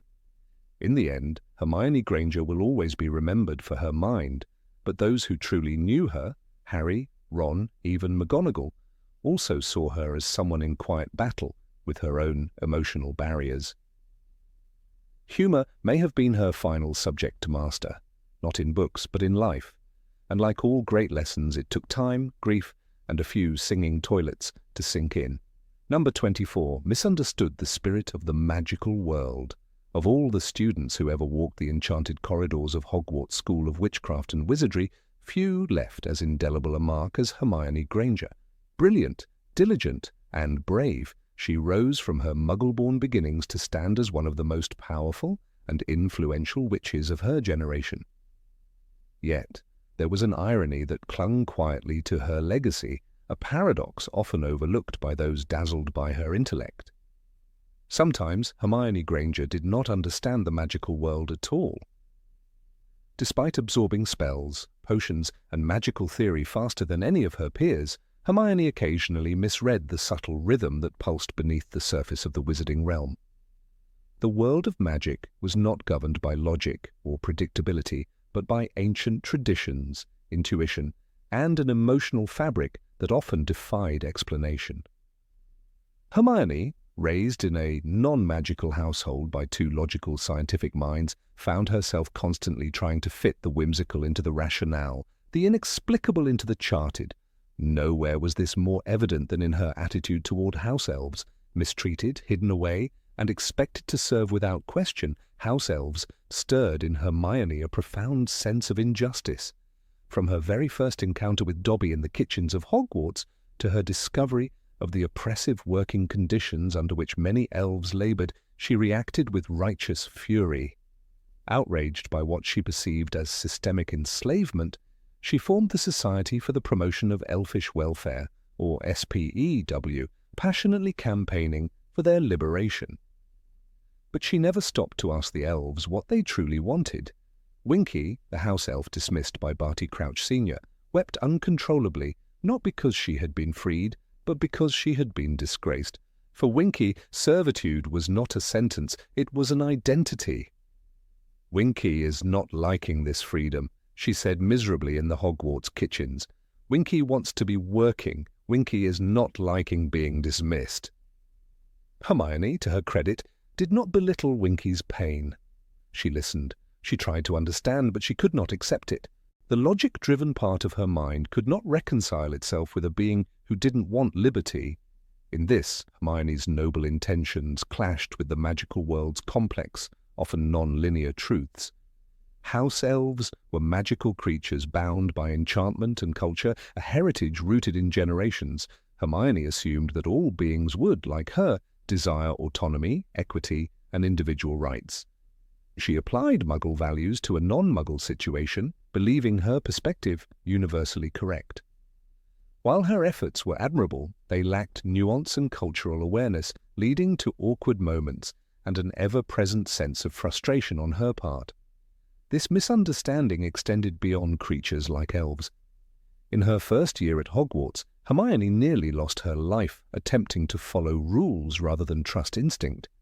While the boys charged recklessly into danger, Hermione clung to her books and procedures. When faced with the devil's snare beneath the trapdoor guarding the Philosopher's Stone, She initially forgot what she knew. That struggling only made it worse. It took a moment of panic before she remembered the spell to produce fire, a remedy she already knew, but had been paralyzed by logic and fear. The world of magic demanded faith, intuition, and emotion over structure.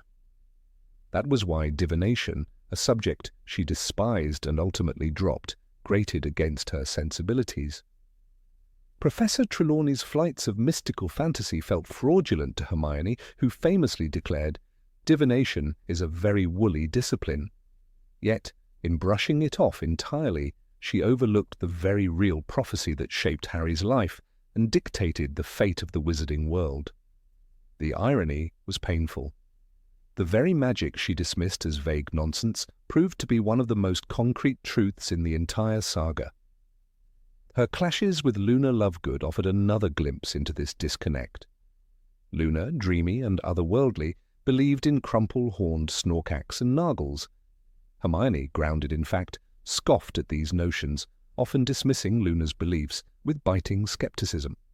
She could not comprehend Luna's fluid understanding of magic, a world that made room for the unexplainable simply because it existed in the hearts and stories of those who believed.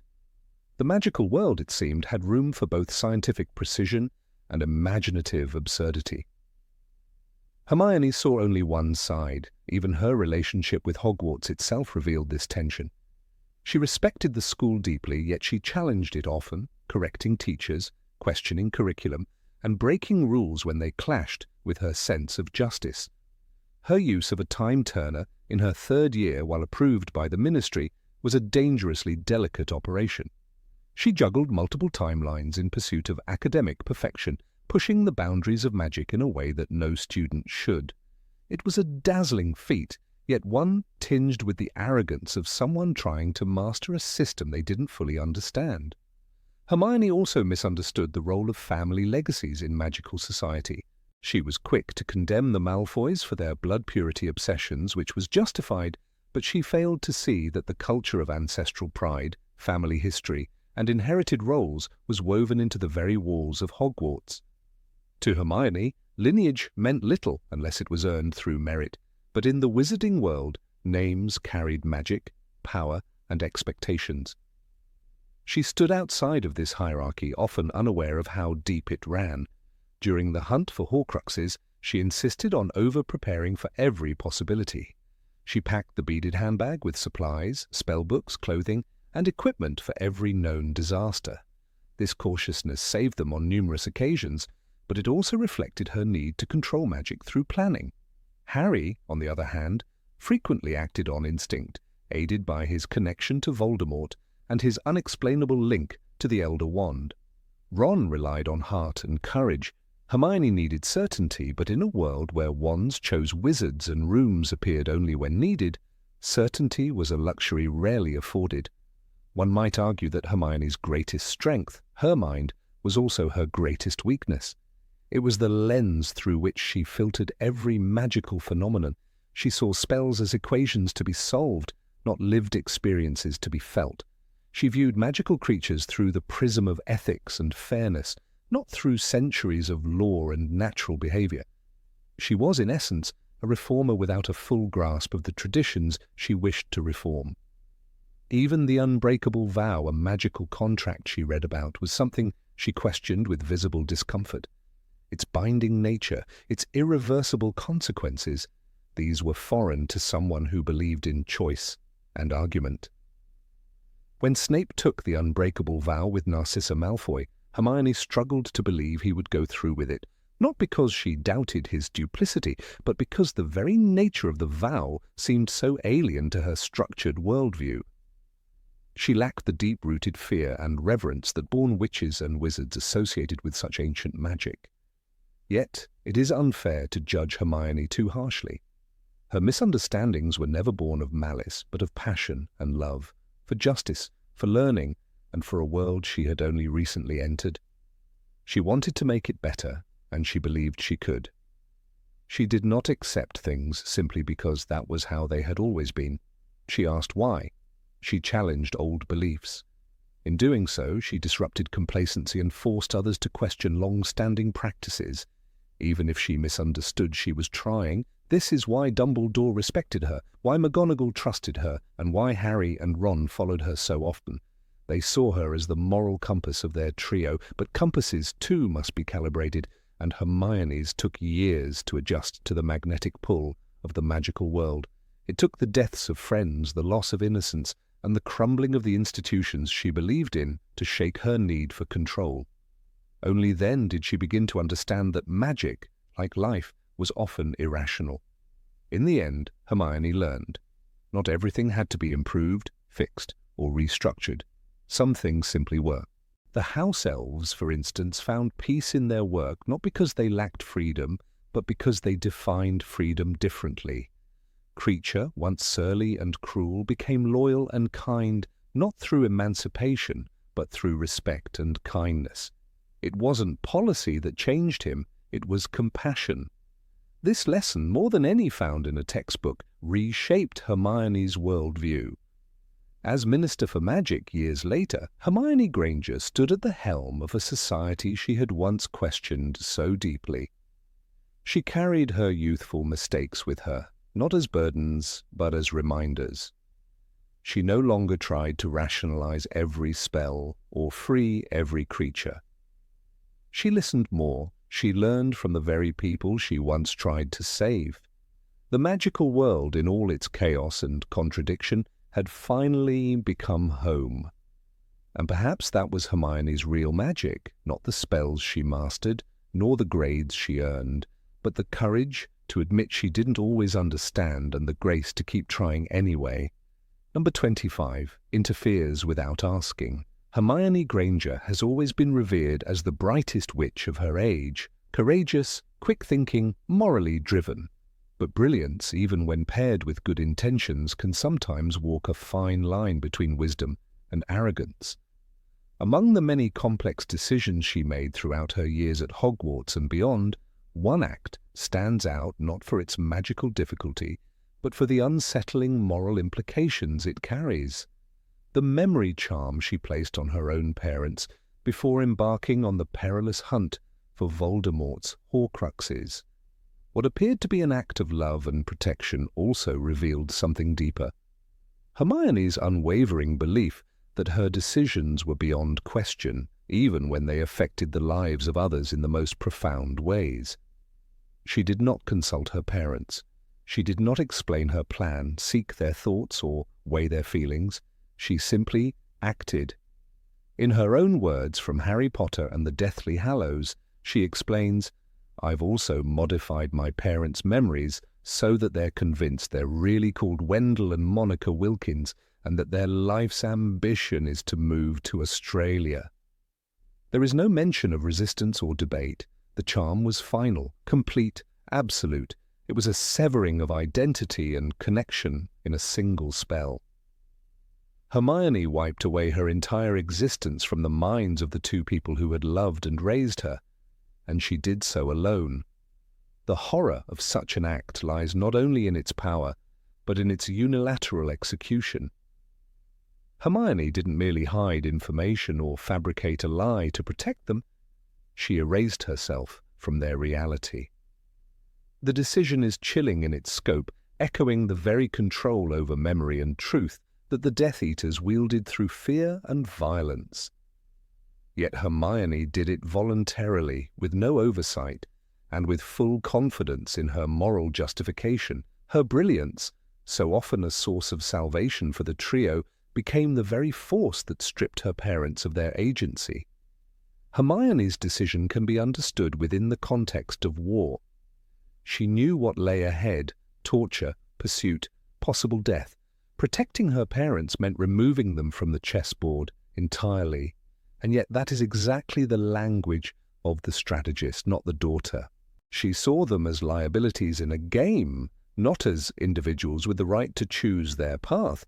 Therein lies the heart of the matter. In that moment, Hermione crossed an invisible threshold. She became not just a protector, but a judge over the lives of others. It is not the first time Hermione acted this way. Time and again her tendency to decide for others emerged under pressure. She brewed Polyjuice Potion without seeking the full consent of her friends. She started SPAW to campaign for house elf rights without first asking the elves themselves what they wanted. Her motivations were pure, but the means reflected a deep-rooted belief that she always knew best. In the Goblet of Fire, Dobby enthusiastically tells Harry, "Miss Granger's made Dobby a hat, sir, and she's making one every day, sir," while the house elves themselves avoided them, insulted by the implication that they needed saving. Hermione's blindness to the elves' own voices mirrored the way she overlooked the autonomy of her parents. The core of Hermione's character is her sense of righteousness. She believes in justice, fairness, truth. But justice imposed from above without dialogue becomes a quiet tyranny. It is striking how often her most questionable acts are cloaked in self-assurance. She does not waver when modifying her parents' memories. She does not express lingering doubt or second thoughts.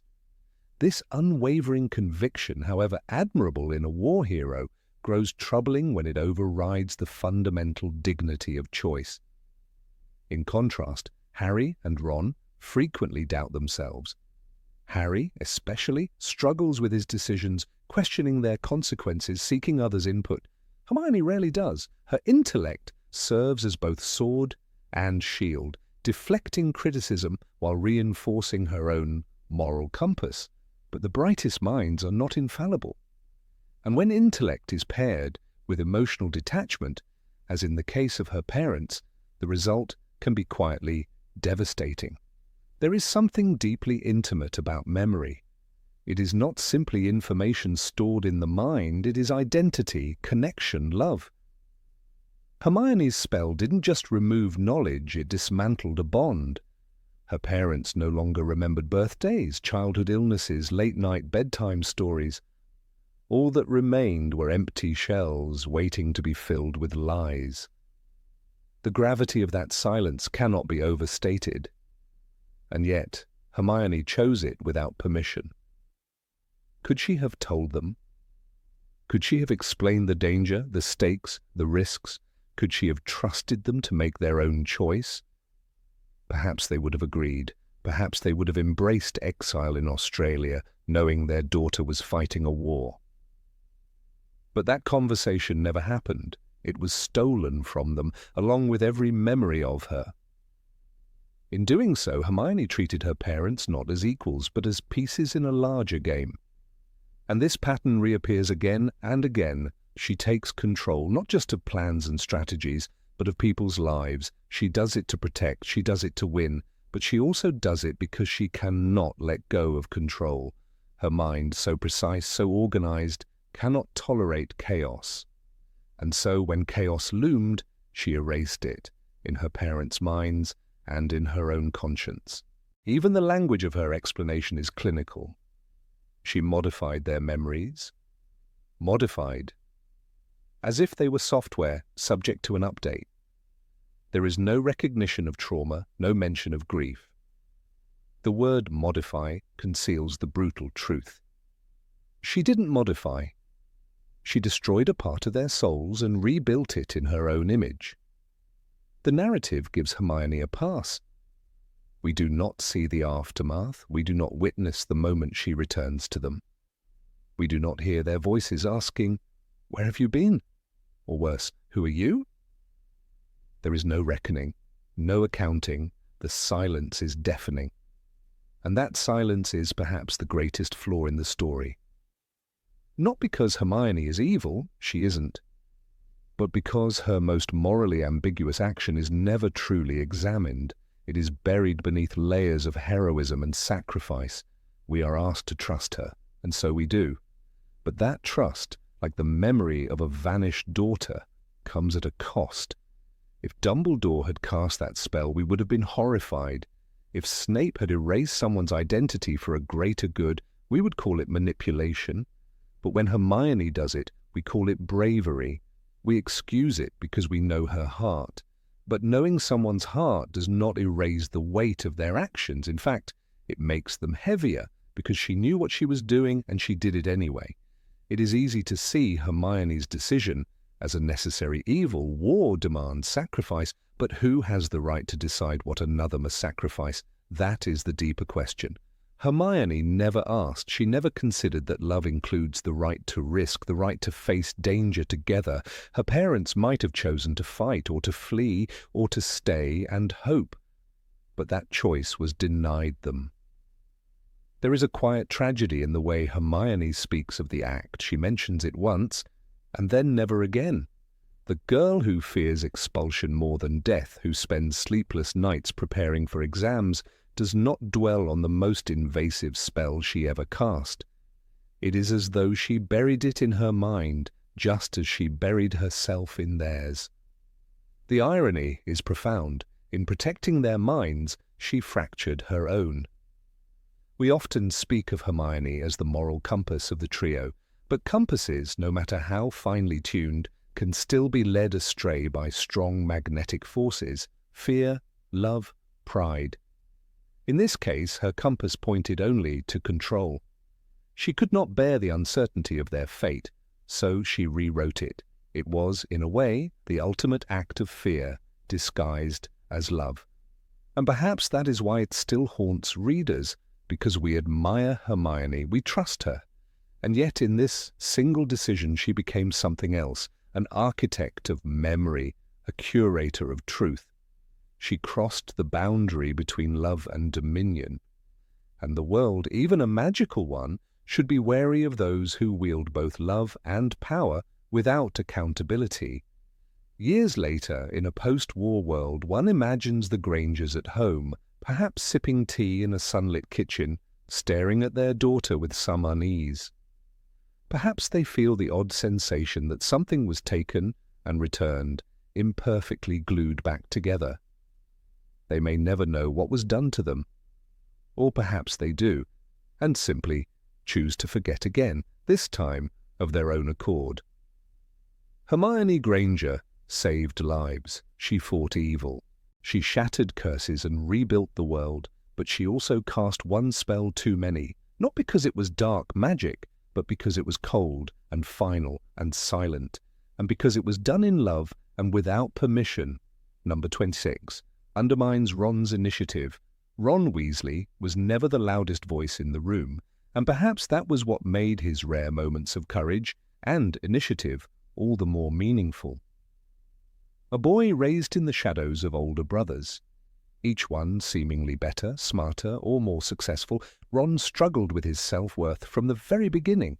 Yet even within that uncertainty, he often reached for moments of bravery, not only on the battlefield, but also in conversations and decisions that mattered.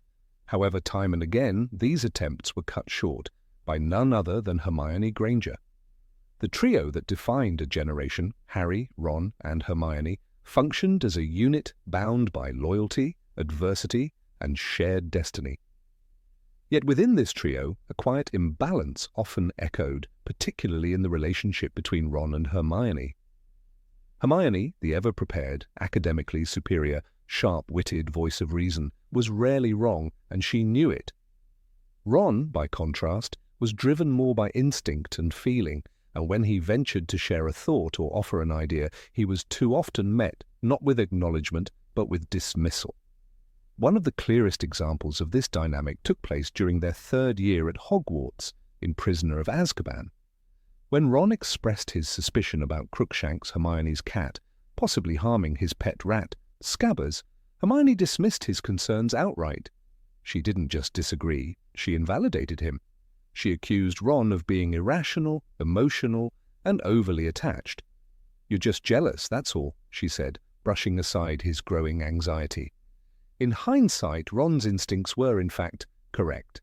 Crookshanks had been chasing Scabbers, and Scabbers turned out to be Peter Pettigrew, the man who betrayed Harry's parents. Ron's early alarm was not only valid, it was prophetic. The significance of this moment is not simply in the revelation that Ron was right, it is in how his opinion was treated. He wasn't taken seriously, and more importantly, he wasn't even considered. Hermione's intellectual authority often cast a long shadow, and when Ron dared to step into it, she was quick to reassert control, not maliciously perhaps, but forcefully enough to shut him down.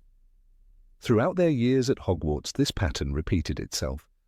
Ron would propose an idea, sometimes half-baked or tinged with humour, but it was not always unserious. Yet Hermione frequently responded with rolled eyes, curt rebuttals, or passive-aggressive corrections. Her tone could slice deeper than words, her expressions loaded with unspoken judgment. It wasn't just disagreement, it was disapproval. It was a message, you don't know what you're talking about. In Goblet of Fire, Ron's frustration reached a boiling point when he felt excluded from Harry's selection as a Triwizard champion. He questioned the fairness of it all, and though his jealousy clouded his thinking, it was Hermione's reaction that stung. She lectured him about being selfish, unable to see that his reaction was a cry for recognition. Ron wasn't demanding the spotlight. He wanted to matter. But Hermione, standing firmly on the side of reason and morality, left no room for his emotional outburst. Once again, she silenced the boy who was trying to speak. Even in the tent during their desperate search for Horcruxes in Deathly Hallows, Hermione's dismissals played a role in Ron's emotional collapse.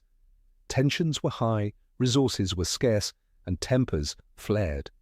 Ron, whose insecurities grew heavier by the day, questioned the lack of progress. He voiced doubts, frustrations, fears. And though Hermione had every reason to be stressed, her reaction was cold and scathing. She didn't offer comfort or empathy, she offered logic. She tore down his fears like weak arguments, not recognizing the vulnerable heart behind them. When Ron left, it wasn't just because of the locket's influence, it was because he felt unseen, unheard, and unvalued. Ron's journey was always internal, as much as external. He fought not only dark wizards, but the quieter demons of inadequacy and invisibility, and Hermione, perhaps unknowingly, often reinforced those demons. She interrupted him in conversations, corrected him in front of others, and laughed off his ideas unless they aligned with hers. In Order of the Phoenix, when Ron suggested that Harry might be right about Snape's intentions, Hermione scoffed. "Snape's trying to help," she insisted, unwavering. Ron's doubts were again met not with discussion, but with derision. It is important to understand that Hermione's intellect was not the issue. Her knowledge, precision, and dedication were crucial to their survival. But intelligence without emotional awareness can turn sharp, even cruel. Her habit of belittling Ron's input, especially when he dared to lead, created a dynamic where he was perpetually second-guessing himself. How often did Ron hesitate, pause, or defer to Hermione even when his instincts were correct? And how often did Hermione acknowledge his contributions only in retrospect? In Half-Blood Prince, when Ron unexpectedly shines as a Quidditch keeper, Hermione's reaction is tinged not with pure pride, but with irritation, because she suspects his success was aided by luck or manipulation. Instead of celebrating his rare moment in the sun, she undermines it. And when Ron begins dating Lavender Brown, partly out of confusion and the need for appreciation, Hermione responds with scorn. One could argue that her bitterness came from jealousy, but it's also true that she had long failed to validate Ron when it mattered. The psychological impact of constant invalidation can be subtle but corrosive. Ron often played the clown, the comic relief, the lovable fool. But behind that humor was a boy who rarely felt he was enough. When he did try to assert himself, he was met with either ridicule or rejection. And in many of those moments, Hermione was the one holding the dagger, not out of cruelty, but out of unchecked superiority.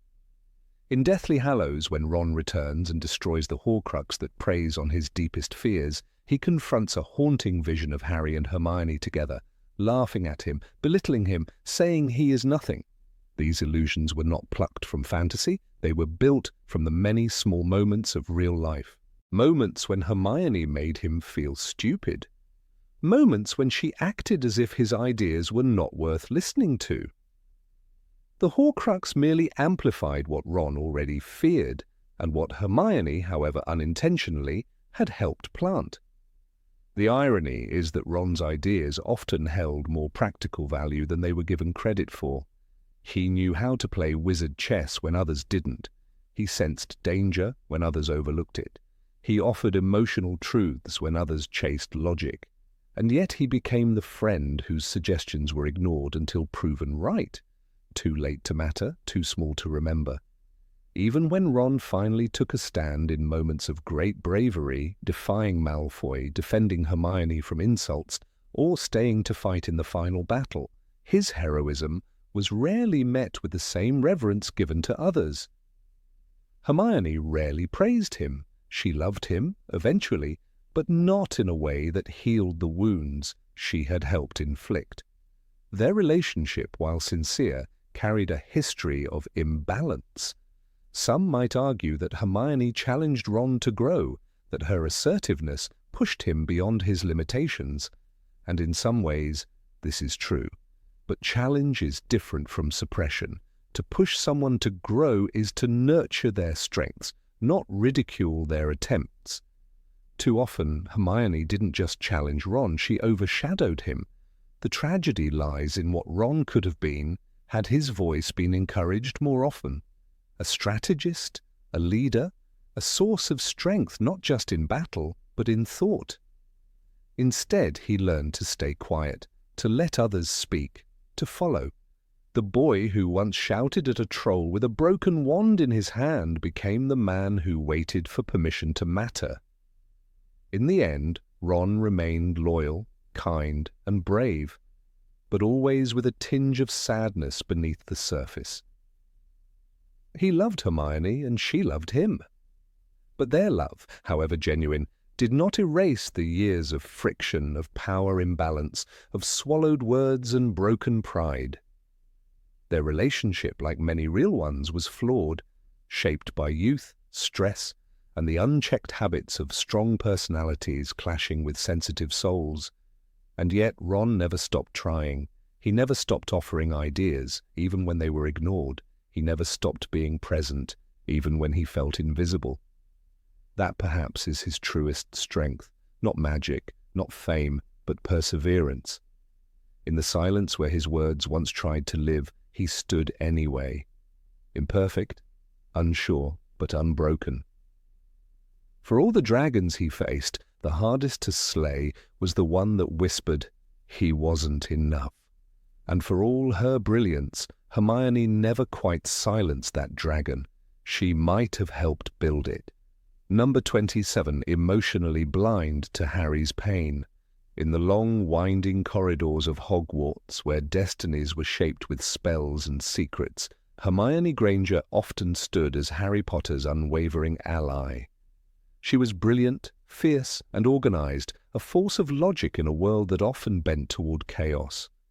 And yet, in her steadfastness, Hermione sometimes failed to grasp the invisible battles Harry fought. Her brilliance was unmatched in the classroom, but when it came to emotional intuition, she could be surprisingly blind, especially to the depth of Harry's internal suffering. It was in their 5th year within the gloomy walls of number 12 Grimmauld Place that the first cracks began to show. Harry had just returned from a summer that had left him isolated, tormented by nightmares, and reeling from the traumatic return of Voldemort. Yet when he entered the Order's safe house, Hermione's welcome was not of concern for his emotional well-being. She was already engaged in discussions about the Order's plans, her mind consumed by secrets and strategies. She greeted him with logic and explanations, not with warmth or empathy. Her first impulse was to correct his outbursts and challenge his tone rather than understand their cause. Throughout that year, Harry wrestled with forces even Dumbledore wouldn't explain. Visions plagued his sleep. He became more withdrawn, irritable, and angry. A swirl of emotions raged within him: grief for Cedric, betrayal from the wizarding world, and confusion about his link to Voldemort. But Hermione often responded with reminders about their OWLs or the importance of maintaining composure. She worried about Umbridge's rules, about keeping Dumbledore's army hidden, about studying. These were worthy concerns. Hermione was, after all, the glue of the trio, but as Harry unraveled emotionally, her priorities revealed a blind spot. The moment that crystallized this came in Order of the Phoenix, during one of their meetings in the Room of Requirement. Harry had just finished recounting a particularly vivid dream about a corridor in the Department of Mysteries, a dream that left him visibly shaken. Rather than ask how he was feeling, Hermione's first reaction was analysis. She speculated about what the dream meant, how it might relate to Voldemort's plans. She offered theories, not comfort.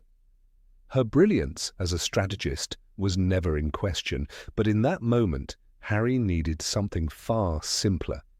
A friend who could see through his silence.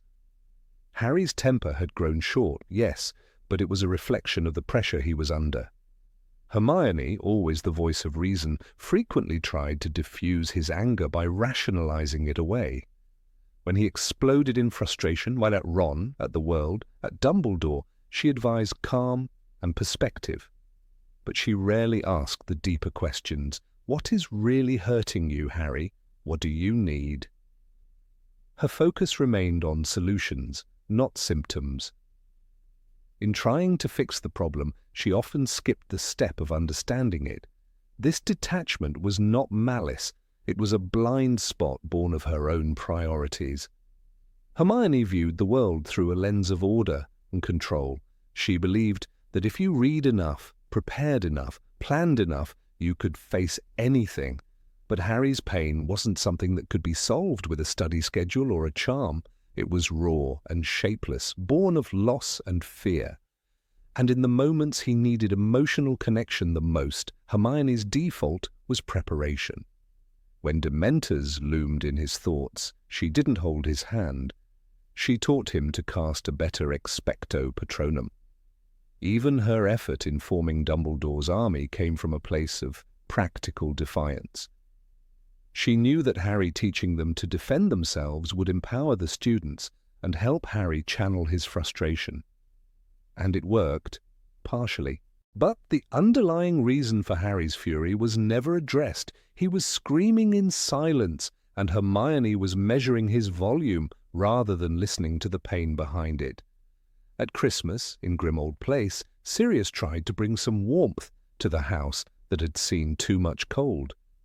Harry, haunted by the prophecy he didn't yet understand, and the growing sense that he was becoming something dark, needed refuge. But again, Hermione was more concerned with Sirius's behavior and the dangers of his recklessness. She criticized his nostalgia, feared his influence on Harry, but she never acknowledged what Sirius truly represented to Harry. A fragile connection to family and a fleeting sense of being loved unconditionally. Hermione saw the risks. She missed the meaning. In the aftermath of Harry's vision of Arthur Weasley's attack, Dumbledore distanced himself even further. Harry, convinced he was the weapon Voldemort would use, began to isolate himself. He believed he was dangerous, corrupted, and while Ron offered a kind of fumbling support and Ginny, came later, gave him space and strength, Hermione remained pragmatic. She insisted on checking facts, confirming theories, disproving assumptions. She tried to make sense of what Harry felt, rather than acknowledging that his pain needed no logic. The greatest irony was that Hermione was the one who most often reminded the group of the importance of empathy. She fought for house elf rights, was deeply moved by injustices, and had a strong moral compass. But when it came to Harry, her intellect eclipsed her instincts. In her mind, helping him meant solving his problems, not sitting beside him in silence or simply listening without offering a solution. Her heart was in the right place, but she struggled to speak the language of pain. There were moments, of course, when her concern broke through the surface. After Sirius's death, when Harry smashed Dumbledore's possessions in grief, Hermione's expression was full of sorrow. She wanted to help, but again her words leaned toward healing through reason. She reminded him that they had each other, that they had to keep fighting. But she did not say, "I know how much he meant to you," or "You don't have to be strong right now." She urged him forward before helping him stand. The same pattern echoed in Half-Blood Prince when Harry became obsessed with Draco Malfoy's secretive activities. Hermione questioned his motives, dismissed his suspicions as paranoia, and challenged his conclusions. Even when he was right, her response was skepticism. She couldn't see that Harry's pursuit of truth wasn't just curiosity, it was desperation. He needed to be right about something, to take control of a world that had repeatedly betrayed him. But Hermione saw an argument to be won, not a wound to be soothed. Her dismissal of the Sectum Sempra incident was particularly telling. When Harry used the spell on Draco, he was horrified at the result. Hermione was understandably furious, but her reaction focused on judgment, not compassion. She lectured him on recklessness, but she didn't ask what drove him to such intensity. She was afraid for him, yes, but she didn't understand what it meant to be at war with yourself. Even in Deathly Hallows, on their endless journey through forests and ruins, the pattern endured. When Harry wrestled with the locket Horcrux and the hallucinations it brought, Hermione's solution was always practical. She took turns wearing it, monitored their moods, focused on survival. But she never asked Harry what he saw when the Horcrux whispered in his ear. She didn't sit by the fire and say, "Tell me what hurts." She assumed that strength meant silence. That perhaps was her most human flaw. When Ron left, it was Harry who tried to comfort Hermione. When Dobby died, Harry dug the grave, wordlessly carrying the pain. In those moments, Hermione did cry, did feel deeply. She was not cold, but she struggled to direct that same emotional intuition outward, especially toward Harry, whose suffering was often masked by silence. She didn't always see that the boy who lived was, at times, barely surviving. Even during their escape from Malfoy Manor, when Harry's face was bruised and his spirit battered, Hermione was focused on plans, decisions, the next step. She had been tortured, and Harry recognized her trauma immediately. He watched over her, protected her. But Hermione rarely returned that emotional gaze with the same naked vulnerability. She loved Harry deeply, platonically, loyally. But she didn't always know how to see him. When the war ended and Hogwarts stood in ruins, there was a brief, broken peace. In those final pages, Hermione stood beside Harry, as always. She helped him process the Hallows, the wand, the future. But she still didn't ask what it had cost him to walk into the forest ready to die. She accepted it, she respected it, but she didn't grieve it with him. Years later, their bond remained unbreakable. But the shadow of that emotional blindness lingered. Hermione had been the mind of their trio, the strategist, the planner, the moral compass. But she had not always been the heart. That role often fell to others, to Ron's clumsy loyalty, to Hagrid's open affection, to Ginny's fierce understanding. Hermione saw what needed to be done, but she sometimes missed who was doing it and why it hurt. In truth, she was the friend who always showed up, but not always the friend who looked closely. Her care was not shallow, only misdirected, toward problems, not feelings, toward battles, not scars. She did not ignore Harry's pain, she simply misunderstood it. She thought the right book or the right plan could make it disappear, but grief doesn't vanish with logic, fear doesn't dissolve with knowledge, and love, even friendship's quiet, constant love, must sometimes come without answers. Just a hand, a silence, a promise. You're not alone. And that was what Harry needed most. Not a spell, not a strategy, just to be seen.